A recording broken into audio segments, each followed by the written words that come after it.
सबैजनालाई जय मसी। म विशेष गरिकन तपाईहरुलाई धन्यवाद दिन चाहन्छु। आदरणीय पास्टर मोहन सुवेदीज्यू अनि तपाईहरु जतिजना मण्डलीले मलाई यसरी स्वागत गर्नुभयो प्रभुको नाउँमा अनि धन्यवाद चढाउन चाहन्छु। सुनिता बहिनी, उहाँको फ्यामिली अनि तपाईहरु जतिजना पनि जुन जुन ठाउँमा विश्वको जुन जुन कुनाबाट पनि तपाईँ जोडिनु भएको छ, तपाईहरुसँग आज यसरी हामीले संगति गर्न पायौं। आज हामी एउटा शक्तिशाली आराधनाभित्र पसेका छौं। हामी प्रार्थना गरिरहेका थियौं। मलाई हाम्रो बहिनी सुनिताले कन्ट्याक्ट गर्नुभयो अनि त्यसको बादमा हामी उपवास अनि प्रार्थना सहित हामी बसिरहेका थियौं र आज यसरी फलस्वरूप तपाईसँग भेट्नु पाउँदा खुसी लागेको छ। मलाई तपाईले दुईपल्ट क्यानाडामा इन्भाइट गर्नुभयो, तर कतिपय कारणवश आउन सकेन।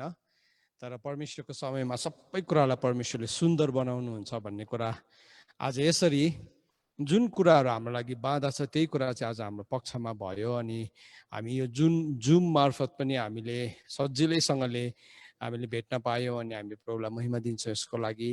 अनि तपाईहरु जतिजना मलाई बहिनीले भन्दै हुनुहुन्थ्यो, हामी एकदमै एक्साइटेड छौं अनि पर्खिरहेको छौं भनिकन यो दिनलाई, यो बिहानीलाई। अनि आज यसरी तपाईसँग भेट्नु पाउँदाखेरि साह्रै नै खुसी लागेको छ। र म प्रार्थनामा बसिरहेको थिएँ र मैले प्रभुलाई सोध्दै थिएँ, प्रभु तपाईँ के वचन हामीसँग बोल्न चाहनुहुन्छ, के चाहिँ हो त्यहाँको वचन भनिकन। अनि प्रार्थनामा पर्खिँदै गर्दाखेरि प्रभुले मलाई वचन दिनुभयो अनि यो वचनलाई म तपाईसँग सेयर गर्न चाहन्छु। आज मैले जुन वचन तपाईसँग बाँड्दैछु यो वचनको शीर्षक चाहिँ दोषको अनि क्षमाको शक्ति। दुईवटा शक्तिको विषयमा आज म तपाईसँग बातचित गर्न गइरहेको छु। दुई किसिमको शक्तिले हाम्रो जीवनमा काम गर्छ। एउटा चाहिँ दोषको शक्ति हो, एउटा चाहिँ क्षमाको शक्ति।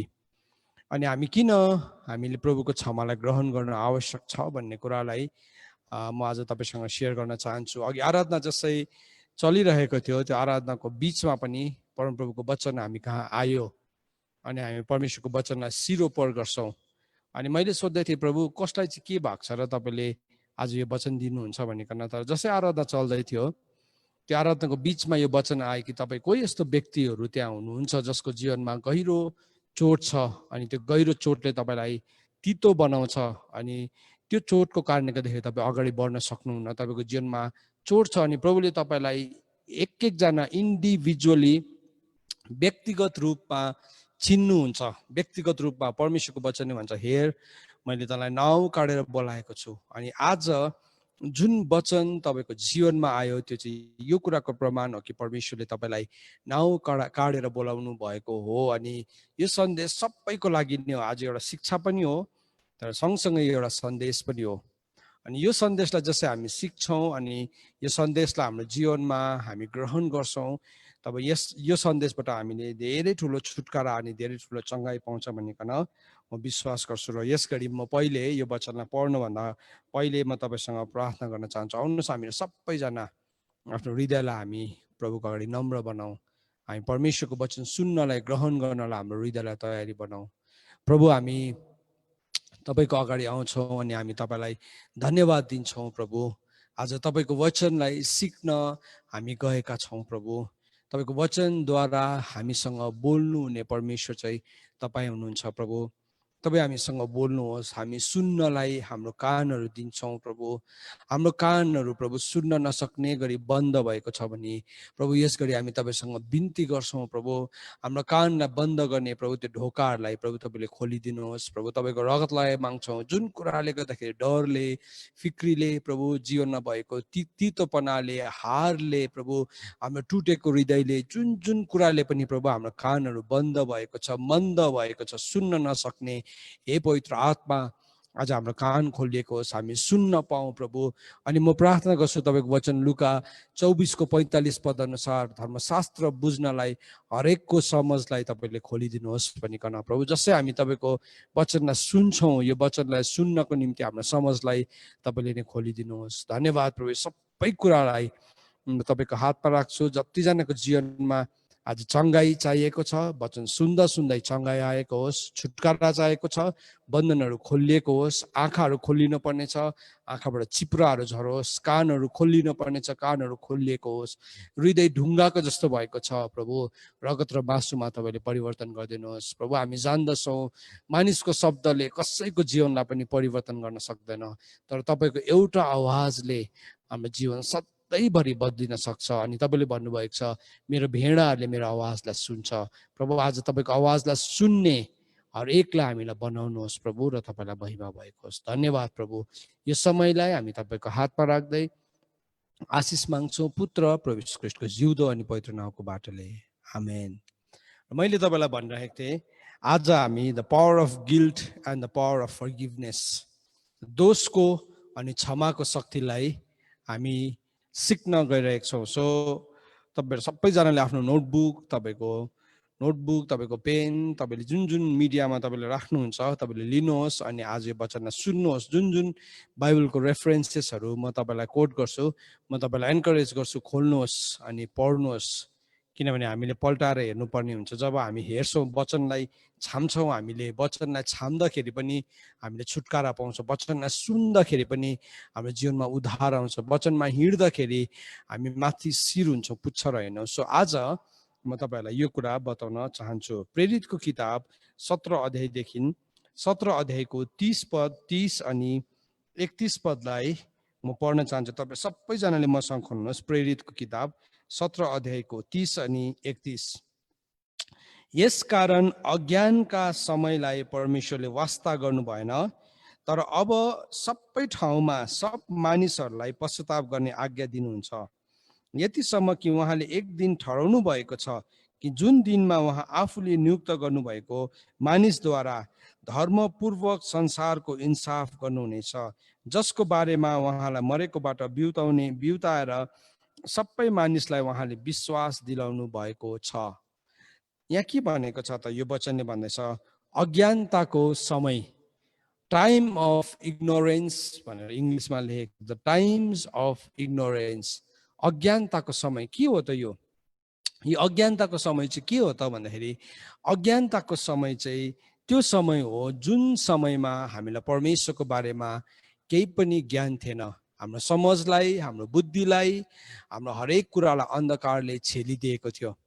अनि त्यो छेलिएको कारणले गर्दाखेरि हामीले जीवनमा जति पनि कुराहरू गऱ्यौँ, जीवनमा जति पनि निर्णयहरू गऱ्यौँ, त्यो निर्णयहरूमा हामी असफल भयौँ, परमेश्वरको विरुद्धमा हामी बागी भयौँ, विद्रोही भयौँ, अनि हामीले जीवनमा थुप्रो यस्तो गल्ती गरेको समयहरू हुन्छ। आज पनि तपाईँहरू कतिजना हामी धेरैपल्ट है हामी त्यो दोषले सताइएका हुन्छौँ। हाम्रो जीवनमा हामी यस्तो दोषले, यस्तो गिल्टले हामी सताइएका हुन्छौँ। जब हामी प्रभुलाई विश्वास गर्छौँ, विश्वास गरेको सुरुको दिनहरूमा हामी भित्र मुक्तिको उमङ्ग हुन्छ, मुक्तिको उमङ्ग, उद्धार पाएको जुन चाहिँ हर्ष हुन्छ, त्यो हर्षले हाम्रो जीवनमा काम गर्छ अनि हामी साह्रै खुसी हुन्छौँ, साह्रै रमाउँछौँ। जसलाई भेट्यो भने सुसमाचार सुनाउँछौँ, हामी जसलाई पनि माया गर्नु मनपर्छ, जसलाई पनि दिनु मनपर्छ, जसलाई पनि हाम्रो विषयमा हामी कुराहरू बाँड्न मनपर्छ। तर समय बित्दै जाँदाखेरि के हुन्छ भने त्यो कुराहरू घट्दै घट्दै घट्दै घट्दै हाम्रो जीवनमा जान्छ। अनि प्रभुले दिनुभएको कुरा त कहिले पनि नघट्नुपर्ने हो वास्तवमा, किनभने परमेश्वरको वचनमा अघि हामीले दोस्रो कोरिन्थी 5 अध्यायको 17 पदबाट सिकिरहेको थियो, यदि कोही ख्रिस्टमा छ भने चाहिँ त्यो नयाँ सृष्टि हो भनिकन। त्यसो भए चाहिँ किन चाहिँ मेरो जीवनबाट चाहिँ यो कुराहरू चाहिँ घट्दैछ त? किन चाहिँ मेरो जीवनबाट चाहिँ यो कुरा घट्दैछ भन्ने कुरालाई हामीले कहिले पनि मूल्याङ्कन गरेका हुँदैनौँ।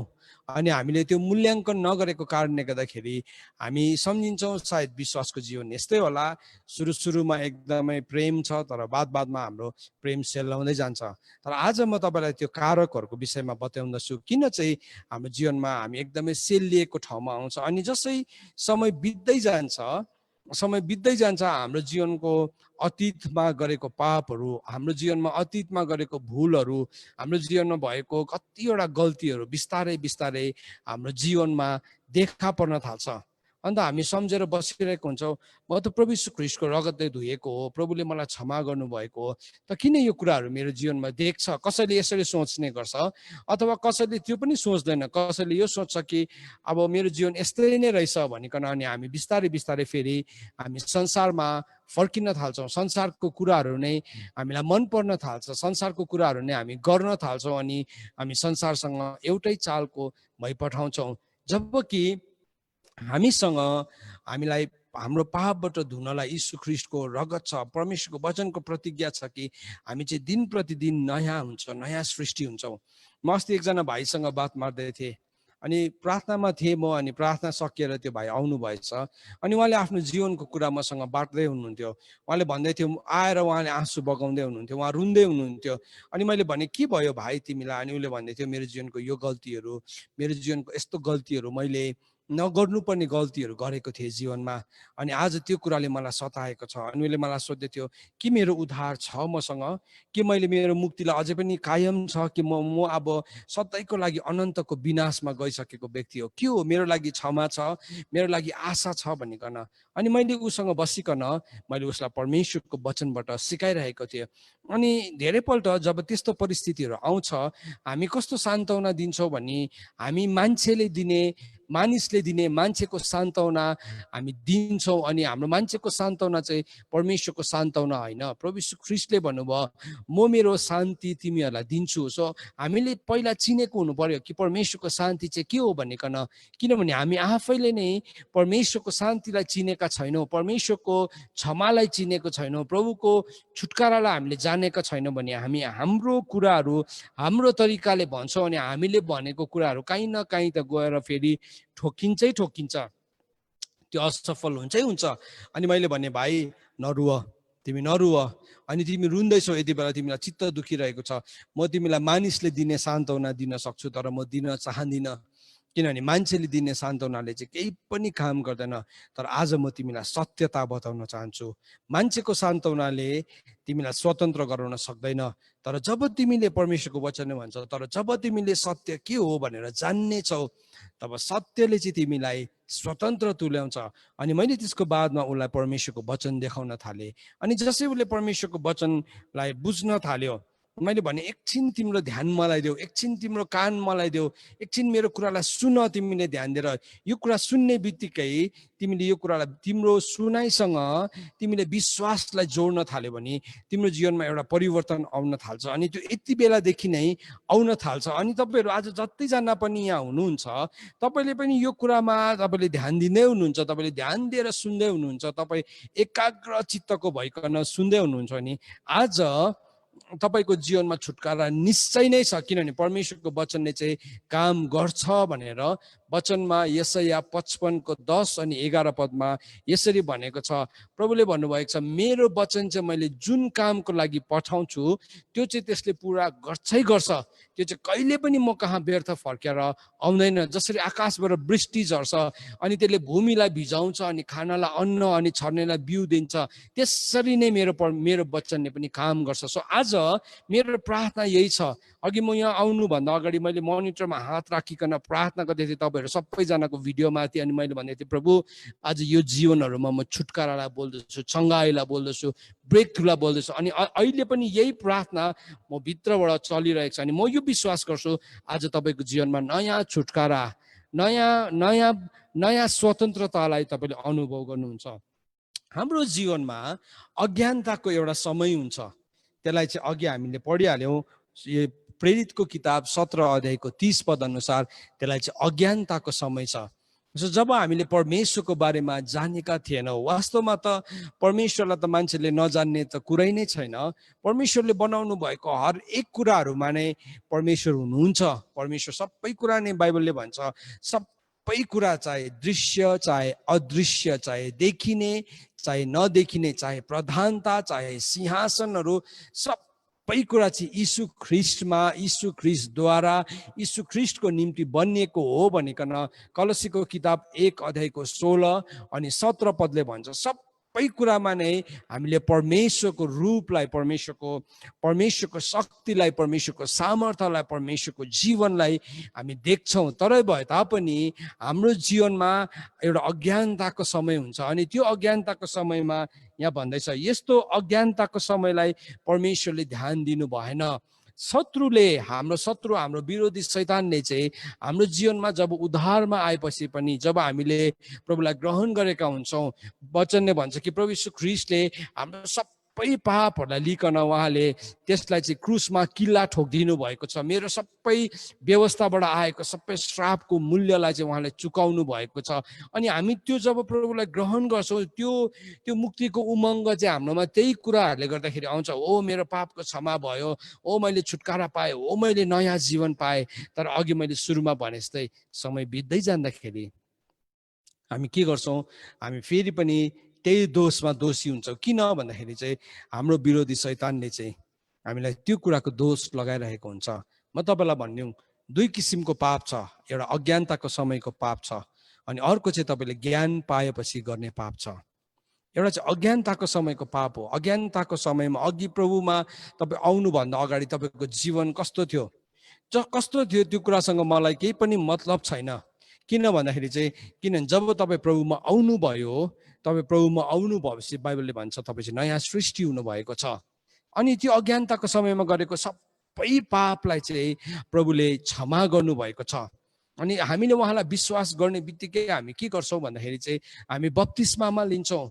अनि जब हामी बप्तिस्मा लिन्छौँ त्यति बेला हामी जसरी पानीभित्र गयौँ, त्यो चाहिँ एउटा गाडिएको हाम्रो पाप, हाम्रो पुरानो स्वभाव, हाम्रो पुरानो जीवन चाहिँ त्यो सबै गाडिएको एउटा नक्सा हो भने चाहिँ जसै हामी पानीबाट बाहिर निस्किँदैछौँ, जसरी यीशु ख्रीष्ट पुनरुत्थान हुनुभयो, त्यो चाहिँ एउटा नयाँ नक्सा हो कि अब त्यो चाहिँ मेरो जीवनको नक्सा हो। म चाहिँ अब मृत्युको लेखी चाहिँ म मरेर अब म जीवनको रूपी लेखी म फेरि पनि म नयाँ जीवनमा आएको छु। सो परमेश्वरको वचनले हामीलाई के भनेको छ भन्दाखेरि जसले बप्तिस्मा लिन्छ, जसले विश्वास गर्छ र बप्तिस्मा लिन्छ, उसकोमा अनन्त जीवन छ। अनि जब हामी प्रभुलाई विश्वास गर्छौँ अनि बप्तिस्मा लिन्छौँ, त्यो अनन्त जीवन, नयाँ जीवनभित्र हामी पसेका हुन्छौँ। तर मैले तपाईँलाई भने शत्रुले चाहिँ हामीलाई अज्ञानताको समयको पापहरूलाई ल्याइकन परबाट त्यसले त्यो पापको नक्साहरू देखाउँदै गरेको हुन्छ। त्यसले भन्दै गरेको हुन्छ, यी तैँले गरेको पापको यहाँ छ, तैँले गरेको पापको लेखाजोखा यहाँ छ। त्यसले हामीलाई बताउँदै गरेको हुन्छ तेरो पाप यस्तो छ। अनि हामी डराउँछौँ, हो त मैले यो पाप गरेको थिएँ। हामी यो बिर्सी पठाउँछौँ कि त्यो पापलाई यीशु ख्रीष्टले धोइसक्नु भएको छ। अनि हामी के गर्छौँ, हामी डराउँछौँ मात्रै होइन, हामी सम्झिन्छौँ ए मैले यसो गर्दा पनि भएन, त्यसै गर्दा पनि भएन, अब यो पाप त मेरो जीवनमा रहिरह्यो, अब म यो आदतलाई म फेरि अब जीवनमा अपनाउँछु। अनि के गर्छौँ, हामी शैतानको झुटलाई विश्वास गर्छौँ। शैतानले भन्छ तेरो पाप क्षमा भएको छैन, त्यसले गर्दा यो तेरो पुरानो आदतलाई तैँले लिए, अब तेरोमा व्यभिचारको आदत थियो भने यो फेरि सुरु गर, तेरोमा नराम्रो आदत, नराम्रो खानपिनको आदत थियो भने फेरि तैँले सुरु गर। अनि के हुन्छ, मान्छे बिस्तारै बिस्तारै बिस्तारै बिस्तारै त्यही कुरामा फेरि फस्न थाल्छ। तर परमेश्वरको वचनले भन्दछ, परमेश्वरले अज्ञानताको समयलाई ध्यान दिनु भएन। अज्ञानताको समयमा हाम्रो जीवनमा भएको गल्तीलाई प्रभुले ध्यान दिनुभएको छैन। यो कुरालाई हामी बिर्सिनु हुँदैन। आज म यो कुरा तपाईँलाई फेरि पनि सम्झाउँदैछु। अब के हो त यो अज्ञानता चाहिँ? यो अज्ञानता चाहिँ के हो त भन्ने कुरालाई म तपाईँलाई बताउँछु। पहिलो मैले नम्बर 1 पोइन्ट तपाईँलाई भने, पोइन्ट नम्बर, म तपाईँसँग पोइन्टमा कुरा गर्नेवाला छ आज। यो पहिलो बुँदा हो। पहिलो बुँदालाई मैले अज्ञानताको समय बुझाएँ। अब दोस्रो चाहिँ के हो त यो अज्ञानता भनेको चाहिँ? What is this ignorance? अज्ञानता भनेको त के हो त?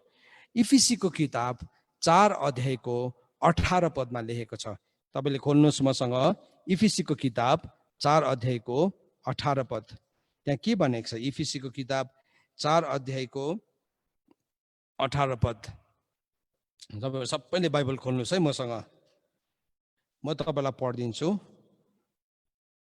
इफिसीको किताब 4 अध्यायको 18 पदमा यसो भनेको छ, तिनीहरूको हृदयको कठोरताले ल्याएका तिनीहरूको अज्ञानताको कारणले तिनीहरू परमेश्वरको जीवनदेखि बिराना भएका छन् र तिनीहरूको समझ अन्धकारले भरिएको छ।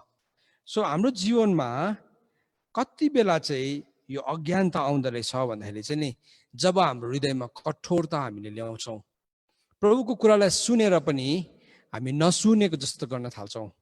प्रभुको कुरा हाम्रो जीवनमा आयो, आज तपाईँले यो वचनलाई सुन्दै हुनुहुन्छ, शैतानले के भन्छ छ, नसुन यो वचन नसुन, तेरो इन्टरनेट ठिक छैन, तेरो के छ, नानी पछाडिबाट हल्ला गर्दैछ, एकछिन त्यो भित्र के छ त्यो काम सकिहाल।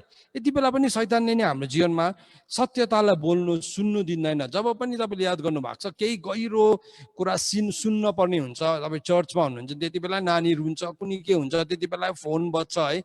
किन भन्दाखेरि शैतानलाई थाहा छ, किनभने यसले सत्य जान्यो भने चाहिँ यसको हृदय कठोरता हुँदैन। सो जब हाम्रो हृदय, यहाँ भन्दैछ तिनीहरूको हृदयको कठोरताले ल्याएको तिनीहरूको अज्ञानताको कारणले गर्दाखेरि। सो जब हाम्रो हृदयलाई हामी कठोर बनाउँछौँ, हेर्नुहोस्, त्यसले हाम्रो जीवनमा त्यो समयलाई ल्याउँछ, अज्ञानताको समयलाई ल्याउँछ। प्रभुलाई पाएर पनि शैतानले चाहिँ के कोसिस गर्छ हाम्रो जीवनमा भने हाम्रो हृदयलाई त्यसले फेरि पनि कठोर बनाउने कोसिस गर्छ। अनि त्यो कठोरता चाहिँ के को कारणले गर्दाखेरि हुन्छ भनेको छ भन्दाखेरि चाहिँ बाइबलले भनेको छ पापको कारणले गर्दाखेरि त्यो हृदय चाहिँ कठोर हुन्छ। त्यो पापलाई फेरि पनि जब हामी वापस आउन दिन्छौँ, हाम्रो जीवनमा फेरि पनि वापस आउन दिन्छौँ। अघि मैले भने तपाईँलाई एउटा कुरा भने याद गर्नुभयो कि भएन, प्रभुमा आउनुभन्दा अगाडि हाम्रो जीवनमा पाप थियो, फोहोर थियो, मैला थियो, घिनलाग्दो थियो हाम्रो जीवन। सही हो, त्यो कुरा सही हो, सबैले पाप गरेका छन्। बाइबलले भनेको छ एउटै पनि धर्मी छैन। आज तपाईँलाई लागिरहेको छ म चाहिँ त्यस्तो व्यक्ति होइन भनेर तपाईँले भन्दै हुनुहुन्छ भने वचनले भन्छ त्यसले आफैलाई धोका दिन्छ। किनभने मान्छेको हृदयबाट नै सबै किसिमको खराब विचार, बेविचार, सबै कुराहरू, त्यो 7वटा घिनलाग्दो पापहरू सबै मान्छेको हृदयबाट नै आउँछ भनेर लेखेको छ। तर अब प्रभुमा आइसकेपछि पनि जब हाम्रो जीवनमा पापको छल आउँछ, त्यसले चाहिँ के गरिदिन्छ त भन्दाखेरि चाहिँ त्यसले चाहिँ हाम्रो हृदयलाई कठोर बनाइदिन्छ। हिब्रूको किताब 3 अध्यायको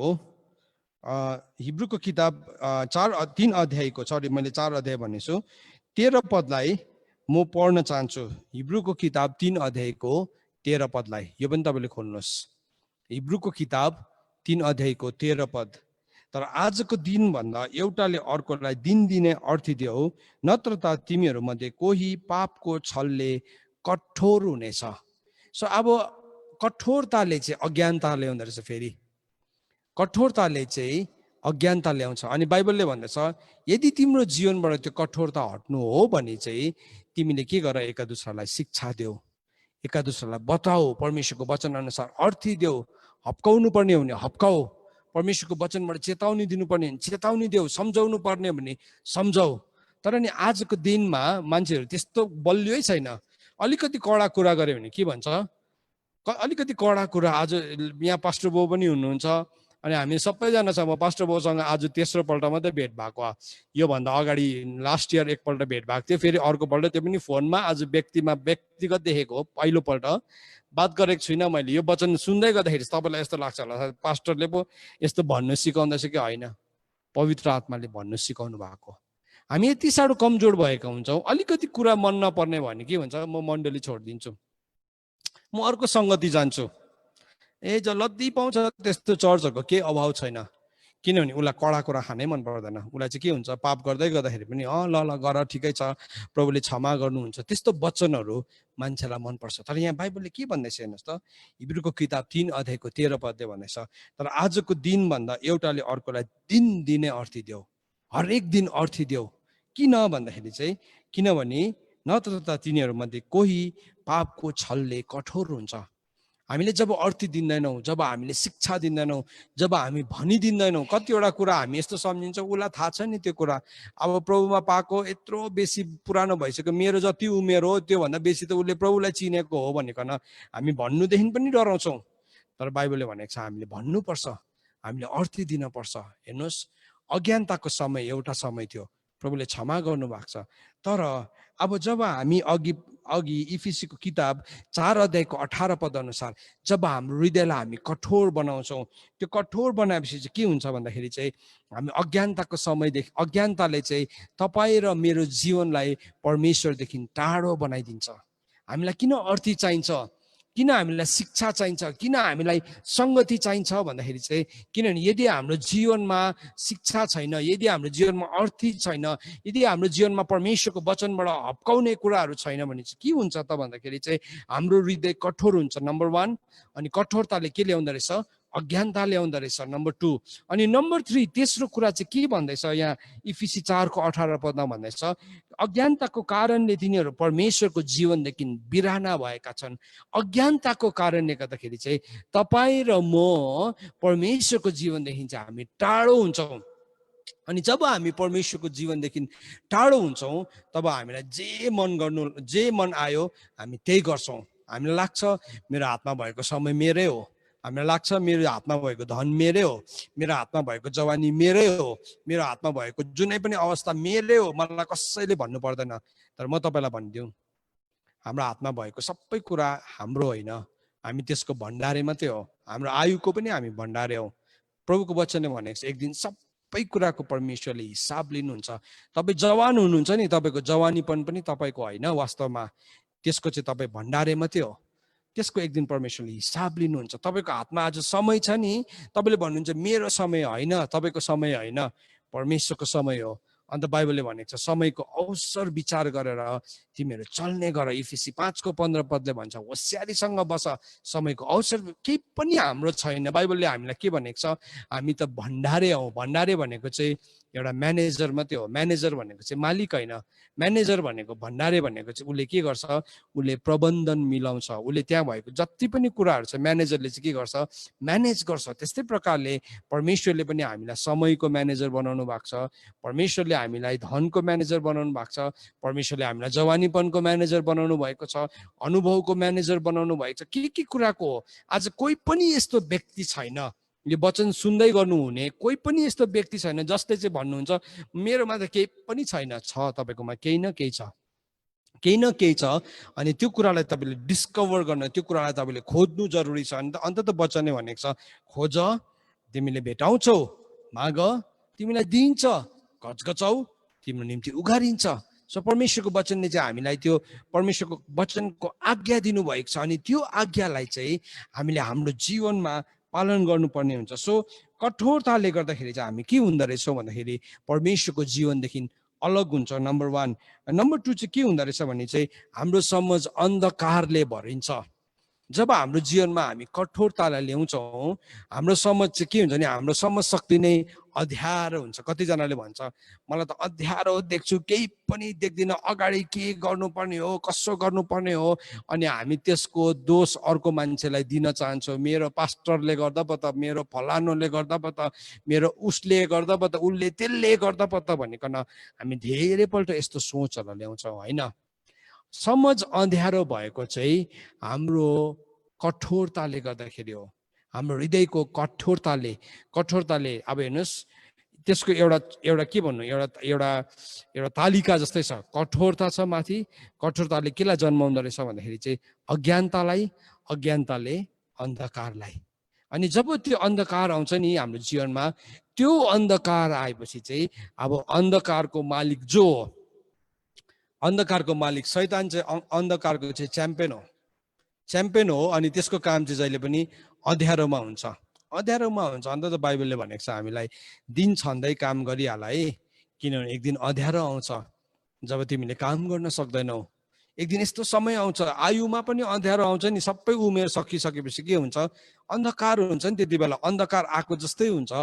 तर हामीले समयमा काम गरेका छौँ भने के हुन्छ भने हामी त्यो समयमा पनि हामी डराउनु पर्दैन, किनभने हामीले समयमा हाम्रो कामहरू गरिसकेका हुन्छौँ। सो के भयो त, कठोरताले अज्ञानता ल्यायो, अज्ञानताले अन्धकार ल्याउँछ। सो त्यस कारणले गर्दाखेरि परमेश्वरको वचनले चाहिँ हामीलाई के भन्दैछ त, अब कसरी चाहिँ हामी यो कुरादेखि माथि निस्किन्छौँ त भन्दाखेरि अब पोइन्ट नम्बर 3 मा जान चाहन्छु म, तेस्रो बुँदामा।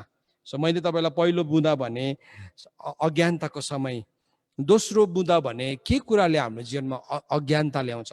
अब तेस्रो चाहिँ हामी के सिक्छौँ भन्दाखेरि चाहिँ तेस्रो चाहिँ हामी चाहिँ अज्ञानताको बदली चाहिँ हाम्रो जीवनमा आज्ञाकारिता ल्याउन आवश्यक छ।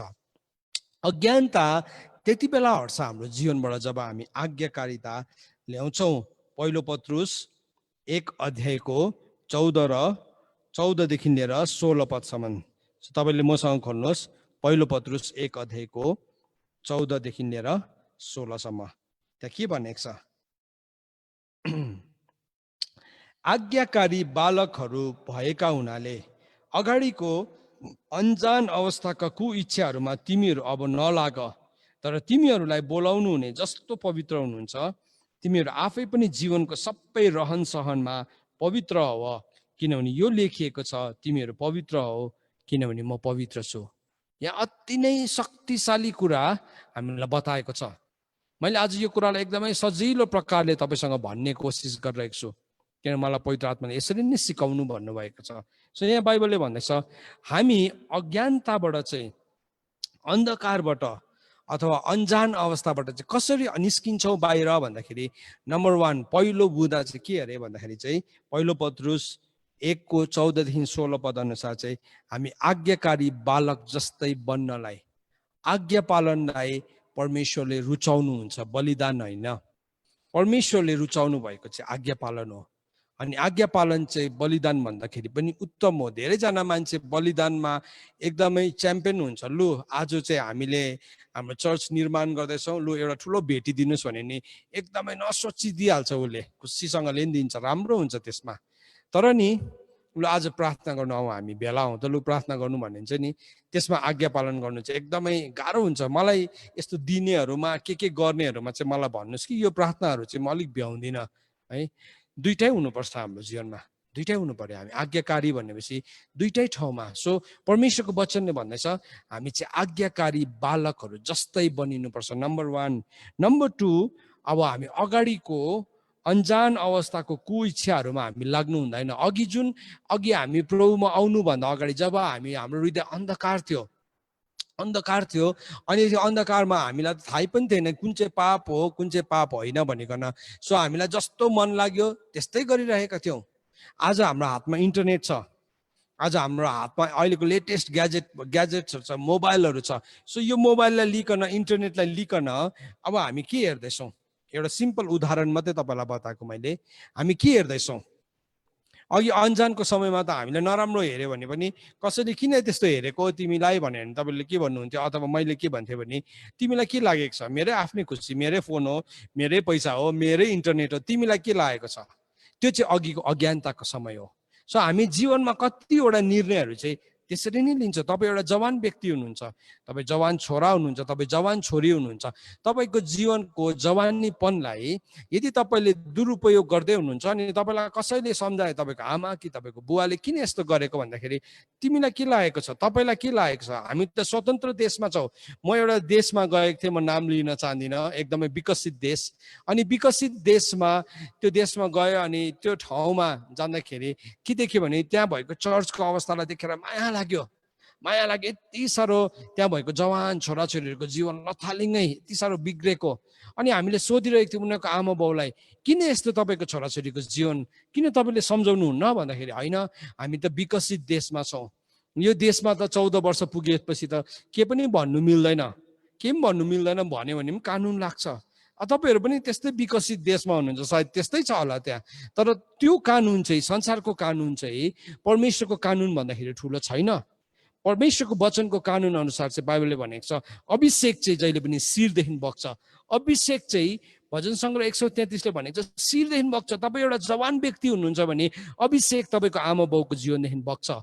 तपाईँ यदि आफ्नो आमा बाउसँग आज्ञाकारी हुनु भएन भने के हुन्छ त एक दिन भने तपाईँको जीवनमा त्यो आउनुपर्ने अभिषेक आएकै छैन। तपाईँले भन्नुहुन्छ तपाईँले पनि त गल्ती गरेको रहेछ त, अन्त अतीतमा तपाईँले पनि त गल्ती गरेको छ त, पहिला त तपाईँले गर्नु नगर्नु गरेको छ, मैले गर्दा चाहिँ के भयो त? म तपाईँलाई भनिदियो त्यो अतीतको समय थियो, उहाँको अज्ञानताको समय थियो। तर आज त्यो परमेश्वरलाई चिन्नेको समयदेखि आज भिन्दै छ। यदि आज आमा बाउ तपाईँको जीवन प्रभुलाई चिनेर पनि भिन्दै छैन भने चाहिँ आज बदलिनु पर्ने समय हो। हाम्रो जीवन आफै लथालिङ्ग राखेर हामी कसैलाई भन्न सक्दैनौँ।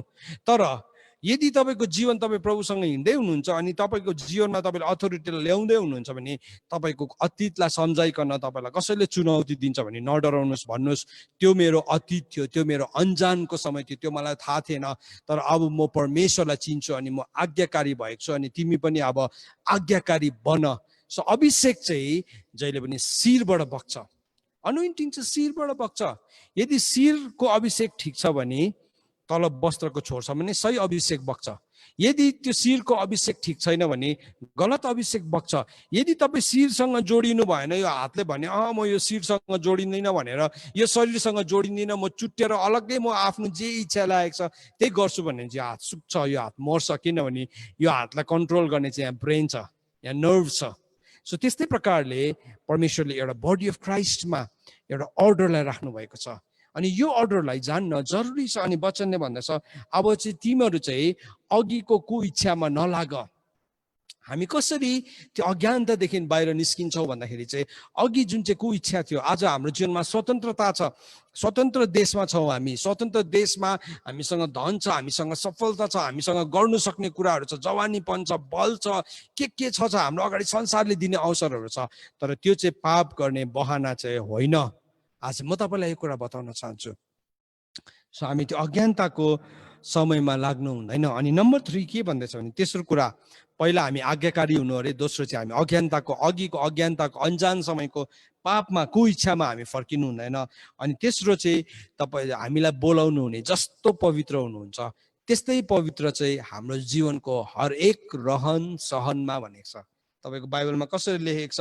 पहिलो पत्रुस 4 को 14, 15, 16 चाहिँ मेरो बाइबलमा मैले पढ्दै गरेको बाइबलमा चाहिँ यसो भनेर लेखेको छ, तर तिमीहरूलाई बोलाउनु हुने जस्तो पवित्र हुनुहुन्छ तिमीहरू आफै पनि जीवनको सबै रहन सहनमा पवित्र हो, किनभने यो लेखिएको छ तिमीहरू पवित्र हो किनभने म पवित्र छु। सो परमेश्वरको वचनले भन्दैछ तिमीलाई बोलाउनु हुने परमेश्वर जस्तो हुनुहुन्छ त्यस्तै नै तिमीहरू पनि आफ्नो जीवनको रहन सहनमा तपाईँ कसरी बस्दै हुनुहुन्छ, तपाईँ कसरी प्रभुमा बस्दै हुनुहुन्छ त्यसमा पनि परमेश्वरको वचनले भन्दैछ तिमी पवित्र हो, पवित्र हो। सो हामीले चेक गर्नुपर्छ हामी कसरी बस्दैछौँ, हामी एक दुसरालाई कसरी सहँदैछौँ, हाम्रो जीवनशैली कस्तो छ, हाम्रो बोली कस्तो छ, हाम्रो एक दुसरासँग व्यवहार कस्तो छ, हामीले ठुलोहरूलाई आदरमान गर्नुपर्ने कुराहरू कस्तो छ, ठुलोहरूले सानोहरूलाई शिक्षा हकडक गर्नुपर्ने कुरा, प्रेम देखाउनु पर्ने कुरा, पवित्रताको उदाहरण देखाउनु पर्ने कुरा कस्तो छ। आज यो कुरा जान्न आवश्यक छ। होइन भने हामी के गर्छौँ, हामी अज्ञानताको समयलाई हामीले हाम्रो जीवनमा डोर्याइरहेका हुन्छौँ।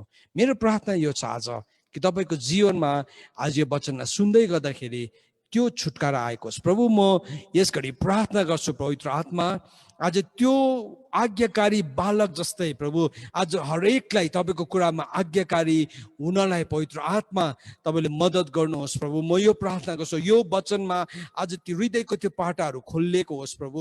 अनि अघि अजानको समयमा गरेको भुलहरूलाई प्रभु दोहोऱ्याउने होइन प्रभु, तर जस्तो प्रभु हामीलाई बोलाउनु हुने परमेश्वर तपाईँ पवित्र हुनुहुन्छ। हाम्रो जीवनको हरेक रहन सहनमा हामी पवित्र हुने आशिष एकजनाको जीवनमा यस घडी खोलिएको होस् भनिकन म प्रार्थना गर्छु। Thank you lord. प्रभु तपाईँलाई धन्यवाद।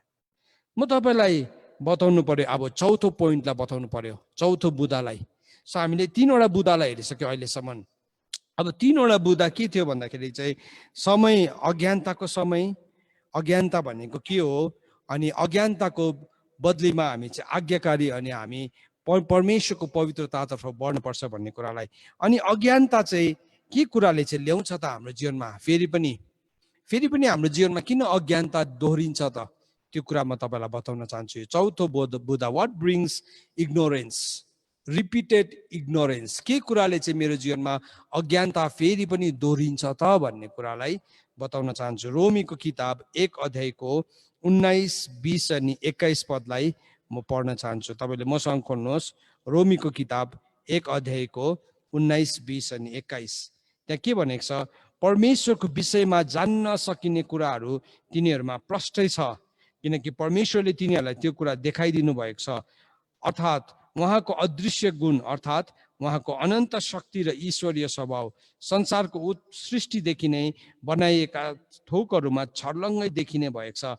यसैले तिनीहरूलाई कुनै किसिमको बहाना छैन, किनकि परमेश्वरलाई चिनेर पनि तिनीहरूले परमेश्वरलाई दिनुपर्ने महिमा दिएनन्, न त धन्यवाद नै चढाए, तर तिनीहरू आफ्नो विचारमा बेकममा भए र तिनीहरूको मूर्ख मन अझै अँध्यारो भयो भनेर परमेश्वरको वचनमा लेखेको छ। हेर्नुहोस् है, यहाँ 6वटा इनफ्याक्ट 8वटा कुरा लेखेको छ। त्यो 8वटा कुरा के हो भनिकन म तपाईँलाई एक एकवटा पोइन्ट वाइज बताइदिनु पर्यो। हामीले बाइबलले भन्दैछ परमेश्वरको कुरा चाहिँ हामीले सृष्टिमा प्रत्यक्षसँगले देख्न सक्छौँ अरे। यसो हाम्रो वरिपरि सृष्टिलाई नै हेऱ्यो भने यति साह्रो सुन्दर, यति साह्रो सही प्रकारले बनाउनु भएको छ। एकदमै छर्लङ्गै छ। त्यो रुख आफ्नो ठाउँमा सही प्रकारले उम्रिरहेको छ, त्यो झरना आफ्नो ठाउँमा सही प्रकारले बगिरहेको छ, त्यो माथि डाँडामा त्यो हिउँ सही प्रकारले बसिरहेको छ। यो देखेर पनि हामी बुझ्न सक्छौँ कि यसलाई सृष्टि गर्नुहुने कोही परमेश्वर छ। यो देखिने कुरा हो। कतिजनाले के सम्झिन्छ भने चाहिँ कतिवटा विचारले गर्दाखेरि आजको पिँढी, आजको युगको मान्छे चाहिँ के छ, इन्टरनेट हेर्छ अनि देख्ने नै सबै कुरा के देख्छ, मान्छेले बनाएको कुरा मात्रै हेर्छौँ। हामीले हाम्रो छोराछोरीलाई पनि कहाँ लान्छौँ, सपिङ मलमा लान्छौँ। ट्याब दिएको छ, इन्टरनेट छ, उनीहरूले सबै कुरा मान्छेले बनाएको मात्रै देखेको छ। अबको पिँढीले परमेश्वरले बनाएको कुरालाई त हेर्नु पनि छोडिसक्यो। अनि के भयो, अनि उनीहरूलाई पनि त्यही सपिङ मलमै जानु मनपर्छ, त्यही इन्टरनेट नै मनपर्छ, त्यही ट्याबमै मनपर्छ, त्यही फोन नै मनपर्छ। तर हामीले नि परमेश्वरले बनाउनु भएको सृष्टिलाई देखाउनु जरुरी छ हाम्रो छोराछोरीलाई, हाम्रो पुस्ताहरूलाई। यदि हामीले देखाएनौँ भने चाहिँ के हुन्छ त भन्दाखेरि नि उनीहरू त्यही कुराहरूमा नै अगाडि बढिरहन्छ। तर यहाँ वचनले भन्दैछ परमेश्वरको कुराहरू चाहिँ एकदमै प्रष्ट छ। अनि परमेश्वरले त्यो सृष्टिमा चाहिँ सबै उहाँको अदृश्य गुणलाई देखाइदिनु भएको छ। कस्तो अचम्मको, हेर्नुहोस् न, दिनमा 24 घण्टा हुन्छ, दिनमा 24 घण्टा हुन्छ। सूर्यको उदय हुने समय चाहिँ एउटा, त्यसको सूर्य अस्त हुने समय छ। त्यो चाहिँ नि अगाडि पछाडि भइदिएको भए के हुन्थ्यो होला, त्यो समय चाहिँ नमिलेको भए के हुन्थ्यो होला। अब सोमबारको दिन त घाम लाग्यो, सूर्य उदय भयो, अब मङ्गलबार लाग्छ कि सूर्य उदय हुन्छ कि हुँदैन, त्यो डरमा हामी बाँच्नु परेको भए कस्तो हुन्थ्यो होला। आज हामी निश्चित छौँ भोलिको दिन, भोलिको बिहान हुन्छ भन्ने हामीलाई थाहा छ। हामी डराउनु पर्दैन। कसले चाहिँ त्यो टाइमिङ सेट गर्यो, कसले चाहिँ त्यो समयलाई, त्यो सिमानालाई कसले तय गर्यो, त्यो देखेर पनि हामी बुझ्न सक्छौँ कि परमेश्वर हुनुहुन्छ भन्ने कुरालाई। तर मान्छेको अज्ञानताले है, त्यो कठोर हृदयले अन्धकार बनाइदिएको छ, छेलिदिएको छ। अनि उहाँको अदृश्य गुण जसलाई चाहिँ के भनेको छ, उहाँको अनन्त शक्ति र ईश्वरीय स्वभाव, परमेश्वरको अदृश्य गुण चाहिँ हरेक कुरामा देख्छ। माथि आकाशमा हेऱ्यो भने चन्द्रमा चाहिँ त्यो झुन्डेर बसेको छ। के हुन्छ होला, त्यो झुन्डेर बसेको चन्द्रमा चाहिँ हाम्रो पृथ्वीमाथि अचानक झऱ्यो भने कसले चाहिँ, कुन चाहिँ शक्तिले चाहिँ त्यसलाई झुन्डाएर राखेको छ। आज अयुबको किताबले भन्छ, अनि साइन्सले पनि हामीलाई भन्छ, पृथ्वी शून्यतामा झुन्डेको छ, पृथ्वी कुनै डाँडामाथि अड्केको छैन। केले गर्दाखेरि चाहिँ त्यो शून्यतामा झुन्ड्यो भन्दाखेरि चाहिँ त्यो चाहिँ परमेश्वरको अनन्त शक्ति र त्यो चाहिँ के हो, उहाँको ईश्वरीय स्वभावको कारणले गर्दाखेरि। कलस्सी 1:17 भन्छ सबै कुरा चाहिँ यीशु ख्रीष्टमा समेटेर बसेको छ। यो सबै देखेर पनि परमेश्वरको कुरालाई देखिकन हामीले प्रभुलाई महिमा दिनुपर्ने हो। यहाँ भनेको छ संसारको सृष्टिदेखि नै बनाएको थोकहरूमा त्यो छर्लङ्गै देखिने भएको छ। सबै कुरालाई तपाईँले बाहिर निस्केर, अहिले वचन सक्ने बित्तिकै तपाईँ बाहिर निस्केर यसो आकाश हेर्नुहोस्, डाँडा हेर्नुहोस्, खोला नाला हेर्नुहोस्, मान्छेले बनाएको बिल्डिङलाई नहेर्नुहोस्, परमेश्वरले बनाउनु भएको कुरालाई हेर्नुहोस्, अनि तपाईँ चकित हुनुहुन्छ कि कसरी त्यो सबै कुराहरू मिलिरहेको छ, कसरी ठिक ठिक ऋतुमा फलहरू फल्छ, कसरी त्यो चरालाई एउटा ठाउँदेखि अर्को ठाउँमा उडेर जानुपर्छ, ठन्डा ठाउँदेखि ऊ अलिकति गरम ठाउँमा आउनुपर्छ, गरम ठाउँदेखि अलिकति ठन्डा ठाउँमा आउनुपर्छ भन्ने ज्ञान कसले दियो? परमेश्वरले गर्नुभएको हो। त्यो सबै देखेर पनि परमेश्वरको वचनले भन्छ तिनीहरूले परमेश्वरलाई महिमा पनि दिएन अरे, अनि परमेश्वरलाई धन्यवाद पनि चढाएन अरे। तर आफ्नै विचारमा उनीहरू के भयो, बेखम्मा भयो। कतिजनाको फुलिस आइडिया छ, oh God is not, God doesn't exist, I don't believe in God, परमेश्वरलाई म विश्वास गर्दिनँ। तपाईँले विश्वास गर्नुहोस् नगर्नुहोस्, तपाईँको विश्वासमा परमेश्वरको अस्तित्व छैन। परमेश्वर हुनुहुन्थ्यो, हुनुहुन्छ, अनि हुन आउनुहुने परमेश्वर हुनुहुन्छ। सो मैले विश्वास गरोस् या नगरोस्, परमेश्वर हुनुहुन्छ, परमेश्वर हुनुहुन्छ। अनि परमेश्वरको महानता हो कि परमेश्वरले म जस्तो मूर्ख मान्छेलाई पनि सहन सक्नुहुन्छ, उहाँले माया गर्नुहुन्छ, उहाँले दया देखाउनुहुन्छ। कत्रो ठुलो प्रेम है। तर जब हामी त्यो देखेर नि परमेश्वरलाई धन्यवाद चढाउँदैनौँ, हाम्रो विचारमा बेकाममा हुन्छ, हाम्रो हृदय चाहिँ के हुन्छ त, हाम्रो हृदय चाहिँ अँध्यारो भएको हुन्छ। अनि त्यो अँध्यारोले चाहिँ हामीलाई फेरि पनि पाप गर्नतर्फ ढड्काउँछ। किन हाम्रो हाम्रो हृदयमा पापी उद्वेगहरू आएको, किन हाम्रो हृदयमा नराम्रो विचारहरू आएको, किन कतिजना मान्छेले भन्छ म बस्छु आँखा चिम गरेर बस्छु, एकदम नराम्रो विचारहरू मात्रै आउँछ। किन आउँदैछ नराम्रो विचार? किनभने हामी परमेश्वरसँग कृतज्ञ छैनौँ। आजको संसार चाहिँ यस्तो असन्तुष्ट संसार छ, सन्तुष्टता नै छैन। सन्तुष्टता छैन। एउटा कुरा किन्यो, एउटा कुरा पायो, अर्को टेक्नोलोजी आइहाल्छ। आइफोन 5 किन्यो, आइफोन 6 आइहाल्छ, 6 किन्यो 7 आइहाल्छ, 7 किन्यो 8 10 11 12 आइहाल्छ। अनि के भयो? सन्तुष्टै छैन। आफूले भन्दाखेरि अर्कोले अलिकति महँगो, अलिकति दामी गाडी किनेको छ, ओहो मेरो पनि हुनुपर्ने, उसले त घर बनाइसक्यो, उसले त विवाह गरिसक्यो, सन्तुष्ट नै छैन मान्छे। अनि बाइबलले चाहिँ हामीलाई सिकाएको छ सन्तुष्टतासँगको भक्ति चाहिँ ठुलो लाभ हो। सो जब हामी सन्तुष्ट हुन्छौँ नि जीवनमा, हामी परमेश्वरलाई हात उचालिकन धन्यवाद दिन सक्छौँ। हामी प्रभुलाई भन्न सक्छौँ, प्रभु आज म जिउँदो छु, आजको दिन मैले देखेको छु, मैले खाना खाँदै गरेको मलाई रुच्दैछ, मलाई सुत्दै गर्दाखेरि मलाई निन्द्रा लाग्दैछ, प्रभु धन्यवाद। यति साह्रो बेसी धन्यवाद दिने कारण किन भन्नुहोस् त, कतिजना मान्छेहरू एक एक सेकेन्ड हस्पिटलमा उनीहरू के गर्दैछ, उनीहरू एक एक सेकेन्डको लागि उनीहरू तडपिरहेको छ। मैले अस्ति एउटा आर्टिकल पढ्दै थिएँ, अनि त्यो आर्टिकलमा इटालीको एकजना कोरोना भाइरसबाट जाति भएको मान्छेको टेस्टिमनी लेखेको रहेछ। अनि त्यो टेस्टिमनी देखेर नि यति साह्रो त्यो सुनेर मलाई यति साह्रो मेरो हृदयलाई पनि छुयो, मलाई राम्रो लाग्यो त्यो टेस्टिमनी नि। एउटा मान्छे 75 इयर्स पुगेको मान्छे कोरोना भाइरस लागेछ, साँच्चीकै घटना है, सुन्नुहोस् है, कोरोना भाइरस लागेछ। अनि कोरोना भाइरस लागेर चाहिँ ऊ हस्पिटलमा एडमिट भएछ, केही दिनको लागि, केही सायद महिना दिनको लागि ऊ हस्पिटलमा एडमिट भएछ। अनि जब हस्पिटलबाट एडमिट भयो, अनि ऊ एकदमै पैसावाला मान्छे, एकदमै पैसावाला मान्छे, अनि जाति भयो, उसको ट्रिटमेन्ट राम्रोसँगले भयो, उसको बडीको इम्युनिटीले उसलाई साथ दियो। अनि के भयो, त्यो मान्छे निको भएछ। अनि निको भएर निस्किने बेलामा चाहिँ हस्पिटलले उसलाई बिल दिएछ। अनि त्यो बिल चाहिँ $30,000 कति थियो अरे, अमेरिकन भ्याल्युमा चाहिँ त्यति डलर थिएछ। अनि त्यो बिललाई देखेर त ऊ छक्कै पऱ्यो अरे, अनि धुरु रोएछ, यति साह्रो डाँको छोडी रोयो। अनि हस्पिटलको अब हस्पिटलमा के भयो, सबैजनालाई अब सनसनी भयो, किन रुन्दैछ यो मान्छे, अब बल्ल बल्ल जाति भएको, सायद उसकोमा पैसा छैन होला, एक्लै छ होला, यसो हेर्दाखेरि त पैसावाला जस्तै देखिन्छ।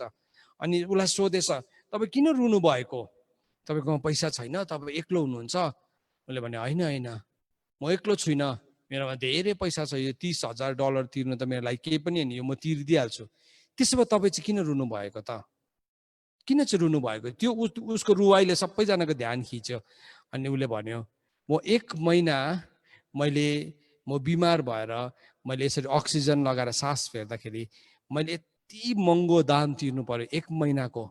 अहिलेसम्म म 75 वर्ष पुगेँ, त्यस्तो त मैले महिनौ मेरो जीवनमा जिसकेँ। त्यो सबैको बिल चाहिँ यदि मैले परमेश्वरलाई तिर्नु हो भने त मैले तिर्नै नसक्ने रहेछ। उनले प्रभुलाई धन्यवाद चढाउन सक्यो। आज म तपाईँलाई सोध्न चाहन्छु, के तपाईँ तपाईँको जीवनलाई लिएर धन्यवादी हुनुहुन्छ? तपाईँको जीवनलाई लिएर तपाईँ धन्यवादी हुनुहुन्छ कि तपाईँको जीवनलाई लिएर तपाईँ सन्तुष्ट हुनुहुन्छ कि तपाईँ अझै पनि परमेश्वरलाई गनगन गरिराख्नु भएको छ, अझै पनि परमेश्वरलाई तपाईँले दोष लगाइराख्नु भएको छ? एउटा ठुलो प्रश्न आज हाम्रो जीवनमा छ। यो प्रश्न नि हामीले आफैलाई घरिघरि सोध्न पर्छ। यहाँ वचनले के भन्दैछ त भन्दाखेरि, रोमीको किताब 1 अध्यायको 20 र 21 पदले भन्दैछ, किनकि परमेश्वरलाई चिनेर पनि तिनीहरूले परमेश्वरलाई महिमा दिएन, नम्बर 1, न त धन्यवाद नै चढाए, तर तेस्रो चाहिँ के भन्दैछ, उनीहरूको विचारमा उनीहरू बेक्कमा भयो र उनीहरूको मूर्ख मन चाहिँ अझै अध्यारो भयो। हामी धन्यवादी हुँदैनौँ धेरैपल्ट। आज हामी प्रभुसँग धन्यवादी हुनुपर्छ। हाम्रो कानले सुन्दैछ, हाम्रो आँखाले देख्दैछ, हामी बोल्नु सक्दैछौँ, हामी हिँड्नु सक्दैछौँ, हामीले सास फेर्दैछौँ, यो सबै कुरा परमेश्वरले हामीलाई दिनुभएको छ। सो हाम्रो जीवनमा नि जब यो अज्ञानताको समय थियो, त्यो अज्ञानताको समय हुँदै गर्दाखेरि चाहिँ त्यो अज्ञानताको समयमा हामीले पाप गरेको, हामी मूर्ख भएको, हामी धन्यवादी नभएको, परमेश्वरलाई महिमा नदिएको कारणले गर्दाखेरि चाहिँ के हुँदो रहेछ भन्दाखेरि चाहिँ हाम्रो समय चाहिँ नि त्यो सबै समय चाहिँ किराले खाइदिएको हुँदो रहेछ। त्यो किराले खाइदिएको, सलले खाइदिएको समय हुँदो रहेछ। अनि त्यो समय चाहिँ बाइबलले भनेको छ, त्यो समयलाई चाहिँ तिमीले छुट्याऊ, त्यो समयलाई चाहिँ तिमीले रिडिम गर, त्यो समयलाई चाहिँ तिमीले उकास। अब पोइन्ट नम्बर 5 भन्दैछु तपाईँलाई, तिम्रो समयलाई तिमीले उकास। 5औं बुँदा। सो 5औं बुँदामा चाहिँ हामीले के सिक्दैछौँ, हाम्रो समयलाई हामीले उकास्नु पर्ने हुन्छ, हाम्रो समयलाई। अनि बाइबलले के भनेको छ त समयलाई उकास्ने विषयमा? इफिसीको किताब 5 अध्यायको 16 पदले भन्छ, समयको पुरा सदुपयोग गर, किनकि दिन खराब छ। यो दिन चाहिँ हाम्रो समयलाई सदुपयोग गर्ने समय हो। अहिले म तपाईँलाई बताउँछु कसरी सदुपयोग गर्छ भनिकन। कलसी 4 अध्यायको 5 पदले हामीलाई यसरी भन्छ, समयको सदुपयोग गर्दै बाहिरकाहरूसँग बुद्धिमानीसँग व्यवहार गर। फेरि त्यहाँ पनि भन्दैछ तिमीले समयको सदुपयोग गर भनेर हामीलाई भन्दैछ कलसी 4 को 5 पदमा। अनि हितोपदेश 15 को 21 पदले हामीलाई यसरी भन्छ, समझ नभएको मानिस मूर्खतामा प्रसन्न रहन्छ। समझ नभएको चाहिँ नि त्यो अघिकै मूर्खतामा, रोमी 1 को 18 र 19 पदमा छ नि, परमेश्वरलाई धन्यवाद पनि नदिने, गनगन आफ्नो कठोर हृदयमै प्रसन्न रहन्छ अरे। तर समझ शक्ति भएको मानिस सिधै आफ्नो लक्ष्यतर्फ बढ्छ। तपाईँ र मेरोमा आज जब परमेश्वरको वचनलाई सिक्दैछौँ, त्यो समझ शक्तिले चाहिँ हामी अगाडि बढ्न सक्छौँ। समझ शक्ति, परमेश्वरको वचनले भन्छ तिमीहरूलाई कसैलाई बुद्धिको घटी छ भने उसले समझ शक्तिलाई पुकारा गरोस् भनेको छ। समझ शक्तिलाई जब हामी पुकारा गर्छौँ, समझ शक्ति चाहिँ पवित्र आत्मा हुनुहुन्छ। समझ शक्ति चाहिँ पवित्र आत्मा हुनुहुन्छ। अनि जब हामी उहाँलाई पुकारा गर्छौँ, हाम्रो जीवनमा हामी के गर्न सक्छौँ भन्दाखेरि चाहिँ हामी सिधै अगाडि बढ्न सक्छौँ। सो हाम्रो जीवनमा जति पनि अज्ञानताको समयहरू आयो, हाम्रो हृदय अँध्यारो भयो, हाम्रो हृदय कठोर भयो, त्यो अँध्यारो भएको हृदय, त्यो कठोर भएको हृदय, त्यो सबै कुरामा हामीले जति पनि हाम्रो समयहरूलाई हामीले व्यर्थमा फालिरहेको थियौँ, हाम्रो समयहरू हामीले त्यत्तिकै फालिरहेको थियौँ। अब वचनले चाहिँ भन्दैछ त्यो समयलाई तिमीले उकास्नुपर्छ। सुन्नुहोस् है, हाम्रो समयलाई हामीले उकास्न सक्दो रहेछौँ। हाम्रो समयलाई हामीले उकास्न सक्दो रहेछौँ। अहिलेसम्म नि तपाईँले भन्नुहुन्छ होला म त केही पनि गर्न सकिनँ जीवनमा। कतिजना मान्छेको त्यही भनाइमै त्यही एउटा गीत गाइरहन्छ, मैले त जीवनमा केही पनि गर्न सकिनँ, पढ्नु पनि पाइनँ, मौका पनि पाएन, तिमीहरू जस्तो मौका पाएको भए त म कस्तो गर्थेँ होला भनिकन धेरैपल्ट कतिजना मान्छेले भन्छ। होइन, आज तपाईँकोमा मौका छ, तपाईँकोमा मौका छ, तपाईँको मौकालाई तपाईँले सदुपयोग गर्नुहोस्, तपाईँको मौकालाई तपाईँले सदुपयोग गर्नुहोस्। किनभने त्यो समयलाई यदि मौकालाई चाहिँ यदि हामीले सदुपयोग गर्छौँ भने चाहिँ त्यो मौकालाई परमेश्वरले चलाउन सक्नुहुन्छ। यहाँ वचनले हामीलाई के भन्दैछ भन्दाखेरि चाहिँ अब त्यो समयलाई यदि हामीले उकास्नु हो भने चाहिँ हामी परमेश्वरतर्फ फर्किनुपर्छ। कसरी चाहिँ उकास्दो रहेछ, अब म तपाईँलाई यो वचन दिन चाहन्छु। योवेलको किताब 2 अध्यायको 12 अनि 13 पद। योवेलको किताब 2 अध्यायको 12 र 13 पद म पढ्दैछु है, सुन्नुहोस् है। परमप्रभु घोषणा गर्नुहुन्छ, अहिले पनि तिमीहरू सम्पूर्ण हृदयले उपवास बसेर रुन्दै र शोक गर्दै मतर्फ फर्क र आफ्नो लुगा होइन तर आफ्नो हृदय फटाएर परमप्रभु तिमीहरूका परमेश्वरतर्फ फर्क। किनकि उहाँ अनुग्रही, दयामा भरपुर, रिस गर्नमा ढिला र प्रेममा परिपूर्ण हुनुहुन्छ र विपत्ति ल्याउनु हुँदा उहाँ दुखित हुनुहुन्छ। सो परमेश्वरको वचनले हामीलाई के भन्दैछ, अहिले पनि फर्क, अहिले पनि फर्क। किन भन्दाखेरि चाहिँ कसरी फर्किनु अरे भन्दाखेरि चाहिँ सम्पूर्ण हृदयले। नम्बर 1 पहिलो कुरा लेख्नुहोस् तपाईँले, सम्पूर्ण हृदयले हामी फर्किनु पर्नेछ। नम्बर 2 कसरी हामी फर्किन्छौँ, हाम्रो समयलाई कसरी फर्काइ माग्छौँ, हामीले उपवास बसिकन। नम्बर 3 भनेको छ रुन्दै। नम्बर 4 भनेको छ शोक गर्दै हामी परमेश्वरतर्फ फर्किन्छौँ। आफ्नो लुगालाई होइन, हाम्रो हृदयलाई हामीले फटाउनु पर्ने हुन्छ। हामी बाहिरी आँसुहरू देखाउँछौँ, हामी बाहिर पश्चातापको कुराहरू गर्छौँ, तर हृदयभित्रबाट साँचो पश्चाताप गर्दैनौँ। यो गर्न किन आवश्यक छ भन्दाखेरि चाहिँ किनभने जब हामी यो गर्छौँ, यो गर्ने बित्तिकै के हुँदो रहेछ हाम्रो जीवनमा भने नि, अघि जति पनि समयको विषयमा हामीले गनगन गर्दैछौँ नि, मेरो समय खाइदियो, किराले खाइदियो, मौका पाइनँ, के गर्नु पाइनँ, त्यो सबै समय चाहिँ हाम्रो जीवनमा फर्केर आउँदो रहेछ। अनि त्यो समय चाहिँ प्रभुले हामीलाई फर्काइदिन्छु भनिकन प्रतिज्ञा गर्नुभएको छ, प्रतिज्ञा गर्नुभएको छ। यो चाहिँ परमेश्वरको प्रतिज्ञा हो। जब हामी त्यसरी हामी गर्छौँ, परमेश्वरको वचनले भनेको छ तिमीहरूले तिमीहरूको किराले खाएको वर्ष, तिमीहरूको जति पनि कुराहरू खाइदिएको छ, जति पनि समय तिमीहरूको समय बर्बाद भएको छ, त्यो सबै समय चाहिँ म फर्काइदिन्छु भनेर प्रभुले भन्नुभएको छ। म तपाईँलाई म त्यो वचन पनि पढ्न चाहन्छु। यही योवेलको किताब 2 अध्यायको 24 पदमा लेखेको छ, तब खलाहरू अन्नले भरिनेछ, रसकुण्डहरू दाखमद्य र तेलले भरेर पोखिनेछ। औ म तिमीहरूलाई ती वर्षहरूको भर्ना गरिदिनेछु जो काट्ने सल, बगाले सल, उफ्रने सल, अर्थात् मैले तिमीहरूको विरुद्धमा पठाएको मेरो ठुलो सेनाले खाएको थियो। परमेश्वरको वचनले भन्छ जब हामी यो कुरालाई गर्छौँ हाम्रो जीवनमा, योवेल 2 को 12 अनि 13 पद अनुसार हामी आफ्नो सम्पूर्ण हृदयले उपवास बसेर रुन्दै र र शोक गर्दै परमेश्वरतर्फ फर्किन्छौ अनि हाम्रो लुगा होइन आफ्नो हृदयलाई फटाउँछौ, परमेश्वरले के गर्नु हुँदो रहेछ भने हाम्रो समयलाई फर्काइदिनुहुन्छ। उहाँले हाम्रो समयलाई फर्काइदिनुहुन्छ किनभने त्यो समयको मालिक चाहिँ परमेश्वर हुनुहुन्छ। उहाँकोमा चाहिँ शक्ति छ, उहाँकोमा चाहिँ अख्तियार छ। अनि म चाहिँ मेरो समय शैतानलाई लानु दिन्दिनँ। म यो भनेर रुन्दै बस्न चाहदिनँ मेरो समय बर्बाद भयो, म यो भनेर बस्न चाहदिनँ मेरो समय सक्यो। आज तपाईँ कतिजना रुँदै हुनुहुन्छ होला, तपाईँले भन्दै हुनुहुन्छ मेरो समय सक्यो, मेरो जीवन सक्यो, मेरो पवित्रता सक्यो, मेरो अवसर सक्यो, मेरो विवाह भत्क्यो। होइन, तपाईँको जे कुरा लगेको छ नि शैतानकोबाट तपाईँले खोसाउनुहोस्। तपाईँले भन्नुहोस् म त्यसलाई वापस लिन्छु, त्यो चाहिँ मेरो हो भनिकन तपाईँले भन्नुहोस्। जब तपाईँले त्यो भन्नुहुन्छ नि अनि परमेश्वरको वचन अनुसार तपाईँले पाइला चाल्न थाल्नुहुन्छ, आज्ञाकारी हुन थाल्नुहुन्छ, तपाईँको समय फर्केर आउँछ, तपाईँको समय फर्केर आउँछ। प्रभु म यो प्रार्थना गर्छु कि यो समय चाहिँ अब फर्काउने हृदय यो छोराछोरीको जीवनमा आएको होस्। त्यत्तिकै प्रभु अल्मलिएर बस्ने होइन, त्यत्तिकै दोष लाउँदै आफ्नै भाग्यलाई कोस्दै बस्ने होइन, तर प्रभु तपाईँले दिनुभएको वचनलाई विश्वास गरेको कारणले गर्दाखेरि यो समयहरू चाहिँ फर्केर आएको होस् भनिकन म प्रार्थना गर्छु। धन्यवाद प्रभु, थ्याङ्क यू लर्ड। कसरी चाहिँ त्यसो भए हामी यो गर्छौँ त? कसरी चाहिँ गर्छौँ त? अब यो अब हामीले भन्यौँ हामी प्रभुमा फर्किन्छौँ भन्ने कुरालाई कसरी चाहिँ गर्छौँ भन्दाखेरि चाहिँ हाम्रो जीवनको वेदीलाई हामी पुनर्निर्माण गर्छौँ। हाम्रो जीवनको वेदीलाई, तपाईँको जुन चाहिँ वेदी छ नि, आज हामी यो सङ्गति छ नि, यो सङ्गति एउटा वेदी हो। वेदी भनेको चाहिँ काठको दराज होइन, वेदी भनेको चाहिँ एउटा पुलपिट पनि होइन, वेदी भनेको चाहिँ त्यहाँ कुनै धुप राख्ने ठाउँ पनि होइन। कतिजना मान्छेले चाहिँ नबुझ्दाखेरि पुलपिटलाई वेदी भन्छ, यो चाहिँ पुलपिट चाहिँ परमेश्वरको वेदी हो भनेको भन्नुको मतलब चाहिँ तपाईँ घरमा जाँदाखेरि चाहिँ अब पुलपिट हुँदैन, त्यसमा चाहिँ वेदी नै छैन, होइन। वेदी भनेको तपाईँको सङ्गति हो, वेदी भनेको तपाईँको परिवार हो। जब तपाईँहरू एकसाथ भेला हुन्छ, आज यहाँ म देखिरहेको छु तपाईँ परिवार भेला भइराख्नु भएको छ। तपाईँको वेदी देख्दैछु म, आशिषको वेदीलाई देख्दैछु, स्वस्तिकाको वेदीलाई देख्दैछु, शाहको वेदीलाई देख्दैछु, हेमदाको वेदीलाई देख्दैछु, सुनिताको वेदीलाई देख्दैछु। वेदीमा हुनुहुन्छ तपाईँहरू आज। अनि यो वेदीमा चाहिँ वचनले भन्छ तिमीहरू फर्केर आऊ, कम ब्याक। जब हामी यो वेदीमा आउँछौँ तब के हुन्छ त? यो वेदीमा आउँदै गर्दाखेरि चाहिँ त्यो वेदीमा परमेश्वरको आगो आउँछ, त्यो वेदीमा परमेश्वरको झरी आउँछ।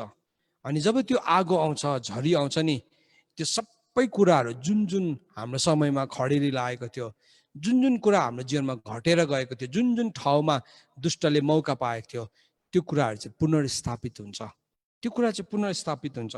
अब कसरी चाहिँ वेदी बनाउनु भनेर चाहिँ योवेलको किताब 2 अध्यायको 15 देखि 18मा, अहिले तपाईँ योवेलकै किताबमा हुनुहुन्छ, त्यो लेखेको छ। म पढिदिन्छु है। यसो भनेर लेखेको छ, सियोनमा तुरै फुक, पवित्र उपवासको घोषणा गर, पवित्र सभा बोलाऊ, मानिसहरूलाई भेला गर र सभालाई अर्पण गर, धर्मगुरुहरूलाई जम्मा गर, नानीहरू दुधे बालकहरूलाई बटुल, दुल्हा आफ्नो कोठाबाट र दुलही आफ्नो भित्री कोठाबाट निस्कुन्। परमप्रभुको अघि सेवा गर्ने पुजारीहरू मन्दिरको दलान र वेदीको बीचमा रहन्। तिनीहरूले भनुन्, हे परमप्रभु, हाम्रो आफ्नो प्रजालाई बाँकी राख्नुहोस्, आफ्नो उत्तर अधिकारीलाई गिल्लाको पात्र हुन र जाति जातिहरूका बीचमा हेलाको शब्द हुन नदिनुहोस्। तिनीहरूका परमेश्वर कहाँ छन् भन्ने अन्य जातिहरूले किन भन्न पाउन्? सो यहाँ के भन्दैछ त हेर्नुहोस् त, यो वचनले भन्दैछ 7 किसिमको मानिसहरूलाई बोलाएको छ, 7 किसिमको झुन्डलाई बोलाएको छ। नम्बर 1 के भन्दैछ? मानिसहरूलाई बोलाऊ।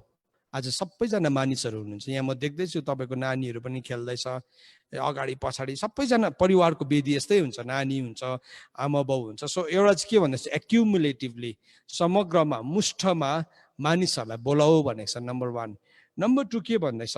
धर्मगुरुहरूलाई जम्मा गर। धर्मगुरु आज सङ्गति हो नि त, त्यो नक्सा। धर्मगुरुलाई जम्मा गर, नानीहरू र दुधे बालकहरू। अब यहाँ 4 जनाको नाम भन्ने, मानिसहरूलाई नम्बर 1, नम्बर 2 धर्मगुरुलाई, नम्बर 3 नानीहरू, नम्बर 4 दुधे बालकहरूलाई, अनि नम्बर 5 भन्दैछ दुल्हा आफ्नो कोठाबाट बाहिर निस्कोस्।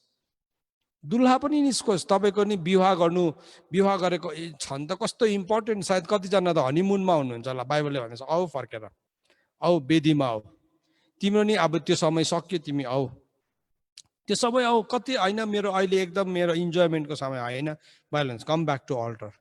वेदीमा आऊ। तिम्रो समय फर्केक चाहन्छौ तिमी, वेदीमा आऊ। तिमीले भन्छौ म त बिजी छु, म त ब्रेड विनर हो, घरको रोटी कमाउने मान्छे हो होला तपाईँ, वेदीमा आउनुपर्छ, तपाईँ आउनुपर्छ। तपाईँ दिनभरि बस्नुहोस् भनेको होइन, तर वेदीको नियमित समयमा तपाईँ आउनुहोस्। किनभने तपाईँको समय फर्किनु छ नि त। तपाईँको बदली अरू कोही आइदिएर हुँदैन। तपाईँको बदली तपाईँले खानुभएको तपाईँ आफै अगाउनुहुन्छ। त्यस्तै प्रकारले यो वेदीमा पनि व्यक्तिगत उपस्थितिको आवश्यकता छ। हामी बहाना नबनाऊ, हामी विवाहमा जानु छ, पार्टीमा जानु छ भन्ने हाम्रो कामबाट हामी बिदा लिन सक्छौँ, तर किन वेदीमा चाहिँ हामी सक्दैनौँ? किन वेदीको समयमा चाहिँ म थाकेको छु, म भ्याउँदिनँ, म त प्रार्थनामा सक्दिनँ आज, त्यो चाहिँ हाम्रो बहाना हो। त्यो बहानाको गहनाहरूलाई चाहिँ हामीले खोल्नुपर्छ।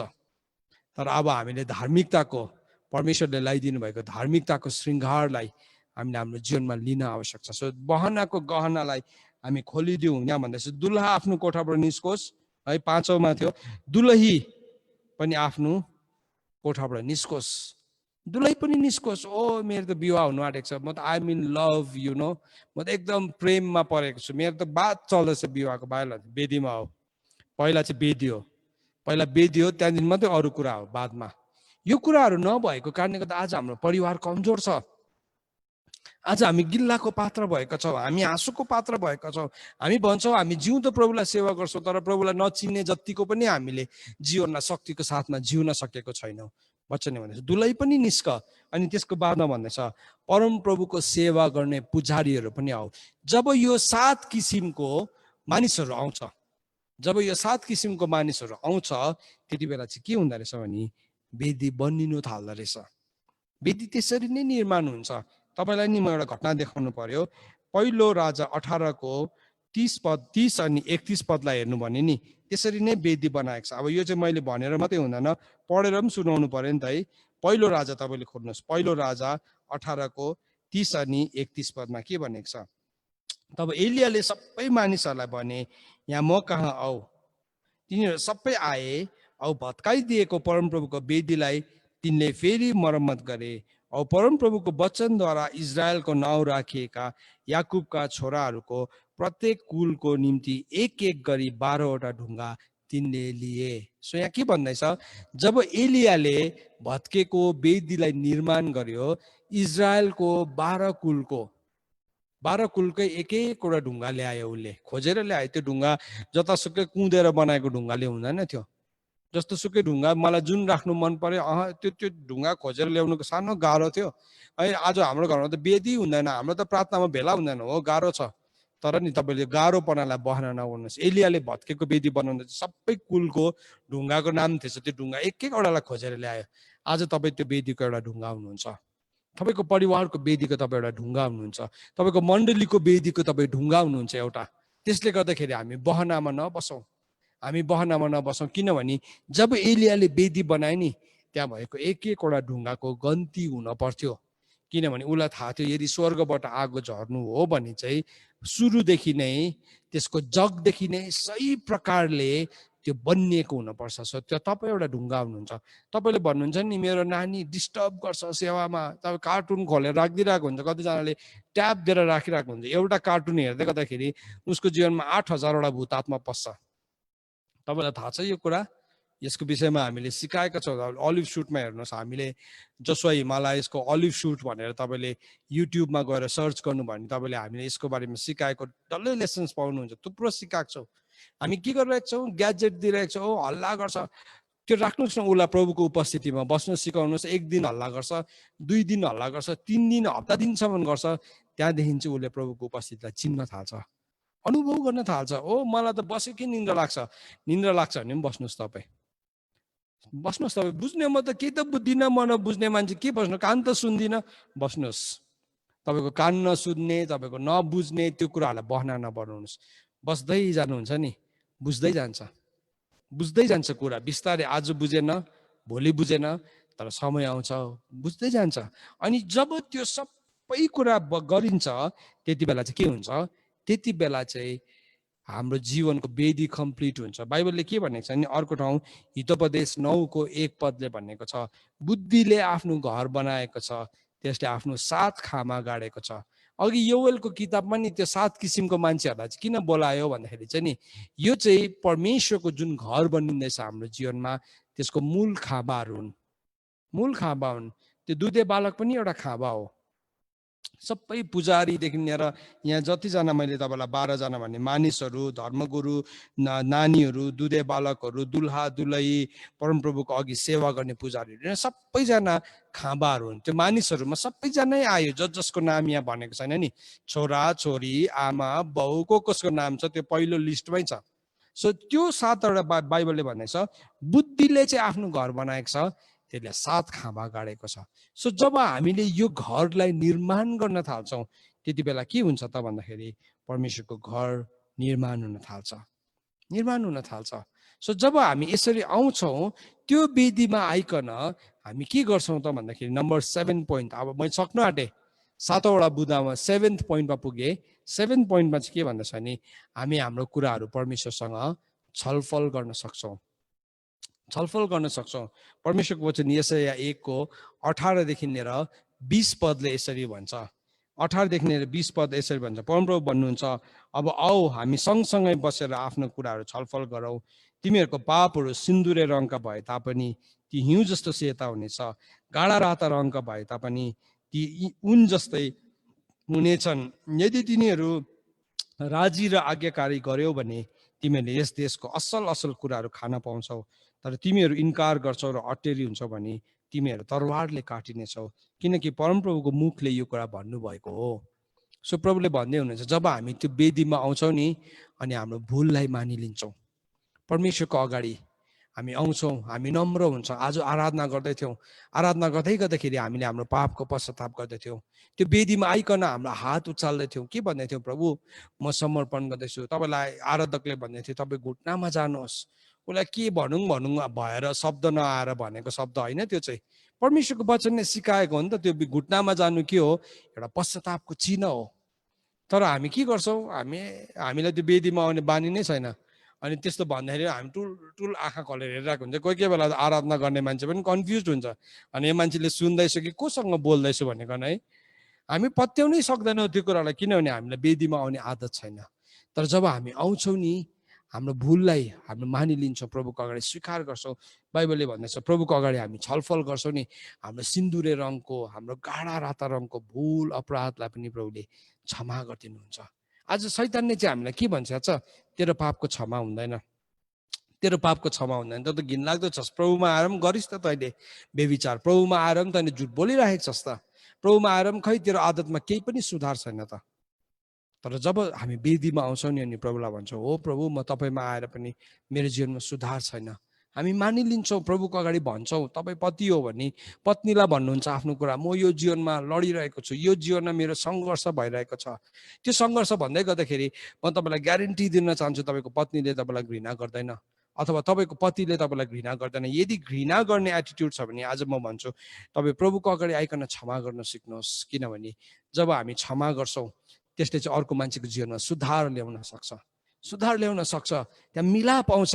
अनि त्यो मिलाप मात्रै होइन, हाम्रो जति पनि खाइदिएको किराले खाइदिएको समयहरू छ त्यो सबै हाम्रो जीवनमा फर्केर आउँछ, फर्केर आउँछ। हाम्रो कसको जीवनमा स्ट्रगल छैन, कसको जीवनमा छैन, हाम्रो हरेकको जीवनमा स्ट्रगल छ। म एउटा सेवक हो, आज म तपाईँलाई भन्न सक्छु हामी कतिजना पाप मान्छेको जीवनको नि पापहरू आएर भन्छ, डिस्कस गर्छ, म यस्तो घिनलाग्दो, म यस्तो फोरी, म यस्तो बेविचारमा गरेँ, उसले डल्लै त्यो कथा भन्छ। उसले कथा भन्दै गर्दाखेरि हाम्रो माइन्ड चाहिँ कस्तो हुन्छ नि, माइन्डमा नक्सा बनिँदै गरेको हुन्छ। अनि त्यो उसले त भन्यो ऊ जाति भएर गयो, तर त्यो नक्साले चाहिँ फेरि आफूलाई सताउन थाल्छ। अनि म गएर म मेरो पत्नीलाई भन्छु फलानु प्रार्थना गर्नु आएको थियो, अनि उसले प्रार्थना गर्दै गर्दाखेरि यो कुराहरू मलाई सेयर गर्यो, अनि त्यो थटले मलाई टर्मेन्ट गर्दैछ, त्यो विचारले मलाई टर्मेन्ट गर्दैछ, मेरो लागि प्रार्थना गरिदेऊ। अनि मेरो पत्नीले मेरो लागि प्रार्थना गरिदिन्छ, मैले लुकाउनु पर्दैन त्यो कुरालाई, किनभने हामी दुईजना एक हो, हामी वेदीमा छौँ, परमेश्वरको वेदीमा छ, स्वतन्त्रता छ, त्यहाँ परमेश्वरको उपस्थितिमा स्वतन्त्रता छ। त्यो स्वतन्त्रताले चाहिँ हाम्रो जीवनमा छुटकारा ल्याउँछ। अनि त्यही कुरा यहाँ परमेश्वरको वचनले भन्दैछ, परमेश्वरको अगाडि आइकन हामीले छलफल गर्नुपर्छ, छलफल गर्नुपर्छ। अनि जब हामी छलफल हुन्छ त्यो छलफल गर्नलाई हामी राजी र आज्ञाकारी हुन्छौँ, हामी इन्कार गर्दैनौँ र अट्टेरी हुँदैनौँ भन्दाखेरि चाहिँ परमेश्वरले भन्नुभएको छ त्यसो होइन गरेनौ भने चाहिँ तिमीले देशको असल असल कुराहरू खान पाउनेछौ। तिम्रो जीवनमा परमेश्वरले राखिदिनु भएको असल असल प्रतिज्ञा तिम्रो जीवनमा पुरा हुन थाल्छ। जुन असल प्रतिज्ञाहरू परमेश्वरले राख्नु भएको छ त्यो असल प्रतिज्ञाहरू चाहिँ सबै हाम्रो जीवनमा पुरा हुन थाल्छ। बाइबल हितोपदेश 28:13 पदले हामीलाई भनेको छ, यसरी भनेको छ, आफ्नो पापहरू लुकाउनेको उन्नति हुँदैन, तर जसले ती स्वीकार गर्छ र त्याग्छ त्यसले कृपा दृष्टि पाउँछ। सो परमेश्वरको वचनले भन्छ जब हामी हाम्रो पापहरूलाई हामी लुकाउँछौँ, हाम्रो पापलाई अधर्मलाई लुकाउँछौँ, हाम्रो उन्नति हुँदैन, तर मानिलिन्छौँ हामीले कृपा दृष्टि पाउँछौँ। आज कहाँ क्षमा माग्नु पर्ने छ? त्यो वेदीमा आउँछौँ अनि प्रभुको अगाडि स्वीकार गर्छौँ। हामी अर्कालाई दोष लाउन छोड्छौँ, हामी दोष लाउन छोड्छौँ, तर आफ्नो गल्तीलाई मानिलिन्छौँ। हामी भन्छौँ भने त्यहाँ छुटकारा आउँछ। अनि त्यो छुटकाराले चाहिँ के हुन्छ त हाम्रो जीवनमा? त्यो यदि हामी मानिलिन्छौँ भने चाहिँ छुटकारा आउँछ, यदि मानिलिँदैन भने चाहिँ हाम्रो जीवनमा एउटा के भन्नु दुष्टको दबाउ हुन्छ, दुष्टको दबाउ हुन्छ। जब हामी आज्ञाकारी हुँदैनौँ, पोइन्ट नम्बर 8 ले बताउँदैछ, 8औं बुँदा भन्दैछु म तपाईँलाई, जब हामी आज्ञाकारी हुँदैनौँ, हामी मानिलिँदैनौँ, त्यति बेला चाहिँ के हुन्छ भने हाम्रो जीवनमा क्षमा आउनु सक्दैन। हामी दबाइएको सताइएको अवस्थामा हामी बाँच्छौँ। परमेश्वरको वचन यशाया 59:1 र 2 पदले हामीलाई यसरी भनेको छ। 59:1 and 2 ले यसरी भनेको छ। यहाँ यसरी भनेको छ, निश्चय नै परमप्रभुको हात बचाउन नसक्ने गरी छोटो भएको छैन, न त उहाँको कान सुन्न नसक्ने गरी बाक्लो भएको छ, तर तिमीहरूको अधर्मले तिमीहरूलाई आफ्ना परमेश्वरबाट अलग गरेका छन् र तिमीहरूको पापले गर्दा उहाँको मुख तिमीहरूबाट छेकिएको छ र उहाँले तिमीहरूको कुरा सुन्नुहुने छैन। हाम्रो प्रार्थना किन उत्तर आउँदैन? किन हाम्रो प्रार्थना चाहिँ अनएन्सर्ड छ भन्दाखेरि चाहिँ किनभने हामी परमेश्वरकोमा छलफल गर्न आउँदैनौँ, किनभने हाम्रोमा वेदी छैन अनि हाम्रो प्रार्थनाको समय छैन। हामी त्यत्तिकै एउटा आइतबारको सङ्गतिमा हामी निर्भर परिरहेको छौँ। प्लिज आज म तपाईँसँग बिन्ती गर्न चाहन्छु, त्यतिमा हामी निर्भर नबसौँ। परमेश्वरले हामीलाई जुन चाहिँ जिम्मा दिनुभएको छ, तपाईँले भन्नुहुन्छ ओ मेरो लोकनेता आउँदैन, मेरो श्रीमती आउँदैन, तपाईँ एक्लै पनि सुरु गर्नुहोस्। तपाईँ त्यो ठाउँमा विश्वासयोग्य बन्न थाल्नुहोस्। 1 महिना 2 महिना 6 महिना वर्ष दिन लाग्ला, केही छैन, बस्नुहोस् तपाईँ त्यो वेदीमा। तर एक दिन समय आउँछ परमेश्वरले त्यो मान्छेको हृदयलाई फर्काउनुहुन्छ। तपाईँ 2 दिन कोसिस गरेर भएन नभन्नुहोस्। परमेश्वरले हामीलाई कहिलेदेखि सहाएर बस्नु भएको छ? परमेश्वरले हामीले यत्रो दिन सहेर बसेको छ भने के हामी परमेश्वरको छोराछोरी भएर त्यो धीरज देखाउन सक्दैनौँ र? सो हामीले देखाउनु पर्ने हुन्छ त्यो ठाउँमा। सो परमेश्वरको वचनले भन्दछ यदि हामीले आफ्नो अपराधलाई स्वीकार गरेन भने चाहिँ परमेश्वरको हात त बचाउनु नसक्ने भएको होइन अरे नि, तर के भएको अरे भन्दाखेरि चाहिँ हाम्रो अधर्मले गर्दाखेरि चाहिँ हामीलाई, हाम्रो अधर्मले चाहिँ परमेश्वरदेखि हामीलाई अलग गरेको हुन्छ, अलग गरेको हुन्छ। हाम्रो पापले गर्दाखेरि परमेश्वरको मुहार छेलिएको हुन्छ अनि परमेश्वरले हाम्रो प्रार्थनालाई सुन्नुहुन्न, किनभने हाम्रो अधर्मले नै छेलिरहेको हुन्छ। त्यो अधर्मको पछाडि नै हामी लुकिरहेको हुन्छौँ, त्यो पापको पछाडि नै लुकिरहेको हुन्छौँ अनि परमेश्वरले चाहेर पनि हाम्रो जीवनमा काम गर्न सक्नुहुन्न, किनभने हामीले हाम्रो गल्तीलाई, हाम्रो भुललाई, हाम्रो अपराधलाई हामीले मानिलिएको हुँदैन, स्वीकार गरेका हुँदैनौँ। सो यहाँ परमेश्वरको वचनले भन्दैछ हामी परमेश्वरको अगाडि आउनुपर्छ। अनि जब हामी परमेश्वरको अगाडि यो वेदीमा आउँछौँ, वचनले हामीलाई एउटा कुराको निश्चयता दिएको छ। पोइन्ट नम्बर 9 त्यो चाहिँ के हो भन्दाखेरि चाहिँ यीशु ख्रीष्ट चाहिँ हाम्रो वकालत गर्ने हाम्रो वकिल हुनुहुन्छ। अनि त्यति मात्र होइन, यीशु ख्रीष्टको रगत चाहिँ हाम्रो पापको प्रायश्चित पनि हो। यीशु ख्रीष्टको रगतले चाहिँ हाम्रो पापको प्रायश्चित पनि गर्छ। यहाँ के भन्दैछ? पहिलो यूहन्ना 2:1 र 2 पदलाई म पढ्दैछु। पहिलो यूहन्ना 2:1 र 2 पद, मेरा साना बालकहरू हो, तिमीहरू पाप नगर भन्ने यी कुराहरू म तिमीहरूलाई लेखिरहेको छु। तर कुनै मानिसले पाप गर्यो भने पनि पितासँग हाम्रो पक्षमा बोलिदिनु हुने एकजना हुनुहुन्छ, अर्थात् धार्मिक येशू ख्रीष्ट। उहाँ हाम्रो पापको निम्ति प्रायश्चित हुनुहुन्छ र हाम्रो निम्ति मात्र होइन तर सारा संसारको पापको निम्ति पनि। सो जब हामीले आफ्नो वेदीलाई बनायौँ, हेर्नुहोस्, जब हामीले हाम्रो हृदयलाई फटायौँ, जब हामी यो 7वटा खाँबामाथि हाम्रो घरलाई निर्माण गर्न थाल्यौँ अनि जब हामी आउँछौँ नि, त्यति बेला चाहिँ वचनले भन्दैछ हाम्रो एकजना वकालत गर्ने वकिल हुनुहुन्छ। अनि त्यो वकिलको नाम चाहिँ येशू ख्रीष्ट हुनुहुन्छ। उहाँले चाहिँ हाम्रो पापको पक्षमा हाम्रो पापको पक्षमा होइन, हाम्रो पक्षमा पितासँग बोलिदिने काम मात्रै गर्नुहुन्न, तर उहाँ चाहिँ हाम्रो पापको प्रायश्चित पनि हुनुहुन्छ। उहाँ चाहिँ हाम्रो पापको प्रायश्चित पनि हुनुहुन्छ। अनि जब हामी यसरी परमेश्वर कहाँ आउँछौँ, जब यसरी हामी परमेश्वरको आइकन हाम्रो कुरालाई हामी स्वीकार गर्छौँ, त्यो ठाउँमा छुटकारा आउँछ, त्यो ठाउँमा चङ्गाई आउँछ, त्यो ठाउँमा अभिषेक आउँछ। अनि अभिषेकको कारणले गर्दाखेरि चाहिँ जुवाहरू भाँचिन्छ। त्यो ठाउँमा यीशु ख्रीष्टको रगत आउँछ। पहिलो पत्रुस 1:19 भन्छ कि हामी चाहिँ निष्कोट र निष्कलङ्क थुमाको जस्तो ख्रीष्टको अनमोल रगतद्वारा हामी किनिएका हौँ। तपाईँ र मेरो जीवनमा थुमाको निष्कोट र निष्कलङ्क रगतले काम गर्न थाल्छ। त्यो काम हाम्रो जीवनमा सुरु हुन थाल्छ। अनि परमेश्वरको वचन अनुसार अरू कुनै नाउँमा मुक्ति नै छैन। यो मेसेज नि हामी अरूहरूलाई बेसी प्रचार गर्छौँ, तर हामी आफ्नो चर्चहरूमा नि हामीले यो मेसेज सुन्न छोडिसकेको छ। तपाईँले भन्दै हुनुहुन्छ होला, ओ यो मान्छेले त आज गस्पल प्रिच गर्दैछ। हो, आज नि चर्चले नसुनेको धेरै लामो समय भयो, गस्पललाई नसुनेको, यो शुभ खबरलाई नसुनेको धेरै लामो भयो। अन्त त हामी के छौँ? हामी तीर्थतामा छौँ, हामी डरमा छौँ, हामी शङ्कामा छौँ। तर नि हाम्रो लागि हाम्रो प्रायश्चितको यीशु ख्रीष्ट हुनुहुन्छ। प्रायश्चितको रगत छ, हाम्रो लागि क्षमा छ। अनि जब त्यो वेदीमा हामी आउँछौँ, उहाँले नभएको कुरालाई पनि हाम्रो पक्षमा गर्न सक्नुहुन्छ। हिब्रू 9:13 र 14 यसरी भन्छ, बोका र साँडेहरूको रगत र कोरलीको खरानी अशुद्ध मानिसहरूमाथि छर्कन्दा तिनीहरूको शरीर शुद्ध हुन्छन् भने ख्रीष्टको रगतले त झन् कति बढ्ता गरी तिमीहरूको विवेकलाई मरेका कामहरूबाट शुद्ध पार्नेछ। यीशु ख्रीष्टको रगतले हिब्रूको किताब 9:13 अनि 14 अनुसार चाहिँ मरेको कामहरूबाट हाम्रो विवेकलाई धोइदिन्छ, हामीलाई शुद्ध पार्छ, हामीलाई निश्चयता दिन्छ। त्यो सबै कुरा चाहिँ नि प्रभुले आज त्यो वेदीमा ल्याउन चाहनुहुन्छ। आज तपाईँको जीवनमा कुन ठाउँमा आज स्ट्रगल गर्दै हुनुहुन्छ? कुन ठाउँमा तपाईँ आज सङ्घर्ष गर्दै हुनुहुन्छ? म तपाईँलाई भनौँ, प्रभुले तपाईँसँग एउटा करार बाँध्नु भएको छ। अनि त्यो करार चाहिँ के हो भन्दाखेरि चाहिँ प्रभुले भन्नुभएको छ, जब हाम्रो अपराधलाई हामी यसरी आइकन मानिलिन्छौँ, हाम्रो अपराधलाई, हाम्रो भुललाई प्रभुको अगाडि मानिलिन्छौँ, अज्ञानताको समयमा अथवा हामी प्रभुलाई चिनेर पनि गरेको समयलाई हामीले अपराधलाई हामी मानिलिन्छौँ भने चाहिँ यीशु ख्रीष्टको रगतले हाम्रो विवेकलाई धुन सक्छ। जब विवेक धुइन्छ नि, हामी त्यो पाप गर्दैनौँ, त्यो पाप गर्नु मन पर्दैन। हामीलाई के हुन्छ? हाम्रो विवेक सफा भएको हुन्छ। अघि त उसलाई देख्ने, कसैलाई देख्ने बित्तिकै बेविचारको भावना यहाँ विवेकमा आउँथ्यो, तर के भयो? अब प्रभुको रगतले धुइदियो। अब के भयो? यो आँखा सफा भयो। यो आँखा अँध्यारो थियो, तर अब यो आँखामा के आयो? ज्योति आयो। अनि अब हामी कसैलाई देख्दै गर्दाखेरि सफासँगले हेर्न सक्छौँ, फोरी नजरले हेर्नु पर्दैन। किनभने यीशु ख्रीष्टको रगतले त्यो वेदीमा, त्यो सङ्गतिमा चाहिँ हाम्रो हृदयलाई धुन सक्छ, हाम्रो हृदयलाई प्रभुको रगतले स्वतन्त्र गर्न सक्छ।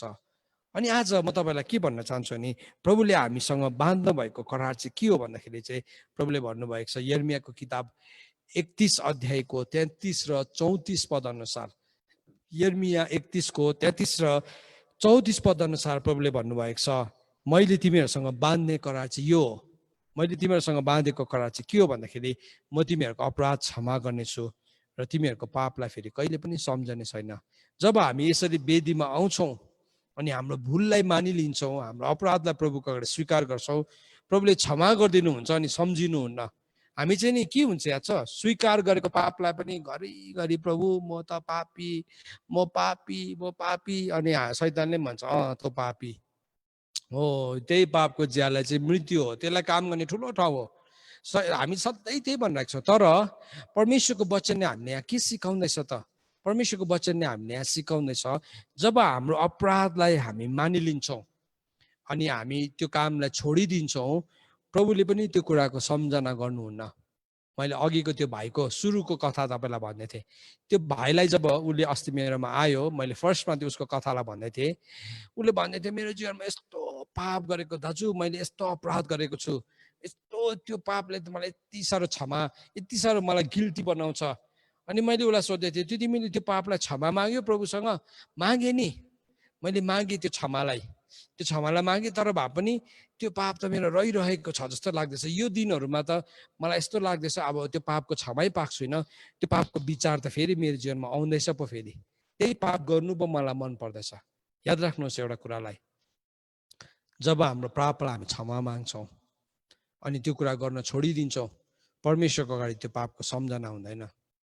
परमेश्वरको अगाडि त्यो पापको सम्झना हुँदैन। यहाँ त्यसरी लेखेको छ 34 पदमा भनेको छ, किनकि तिनीहरूको अपराध म क्षमा गर्नेछु र तिनीहरूको पाप फेरि कहिले सम्झने छैन।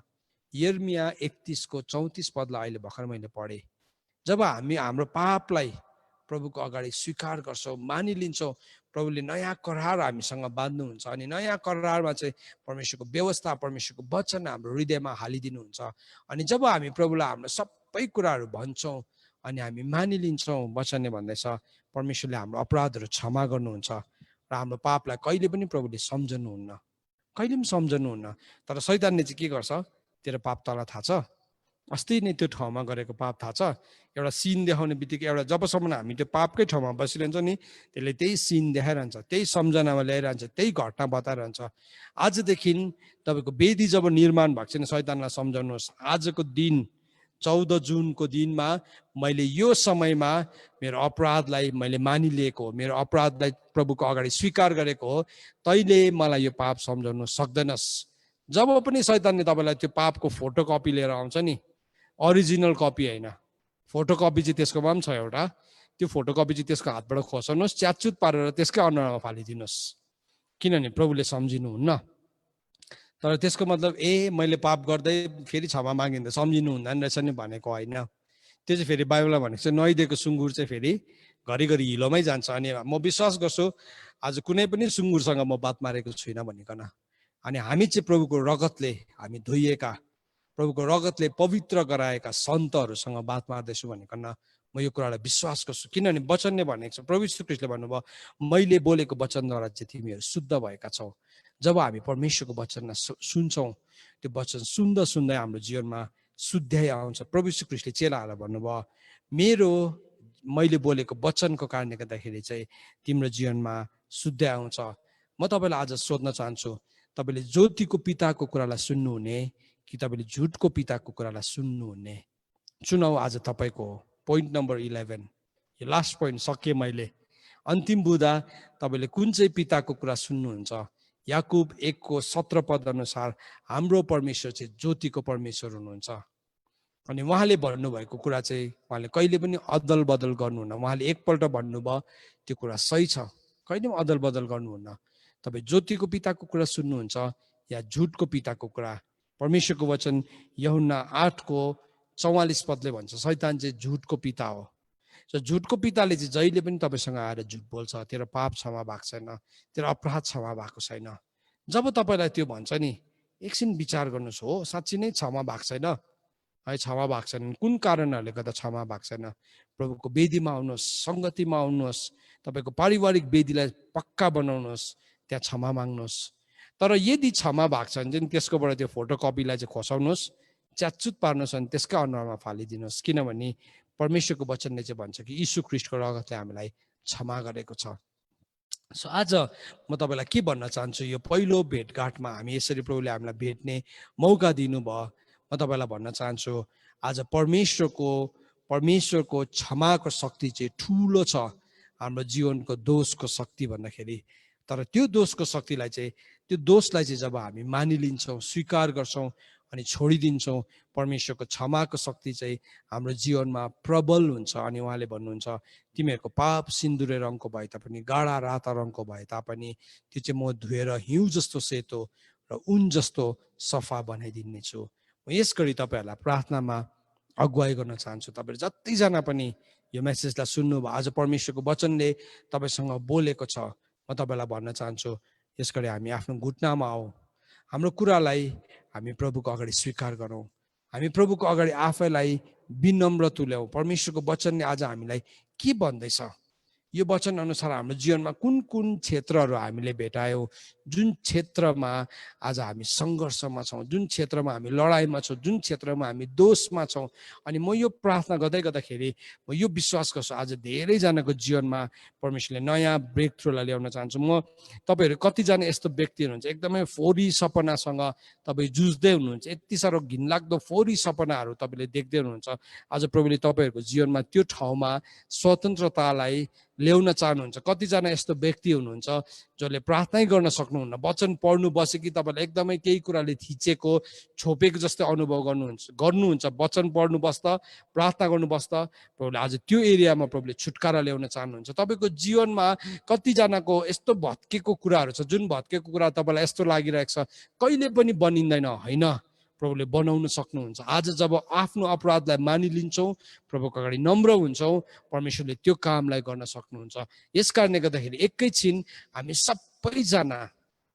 सबैजना आफ्नो हृदयलाई नम्र बनाउँ, आफ्नो आँखाहरूलाई हामी बन्द गरौँ, हामी हाम्रो शिरहरू परमेश्वरको अगाडि झुकाउँ, हामी घुट्नामा जाउँ, हामी घुँडा टेकौँ अनि प्रभुको अगाडि हाम्रो जीवनलाई सरेन्डर गरौँ।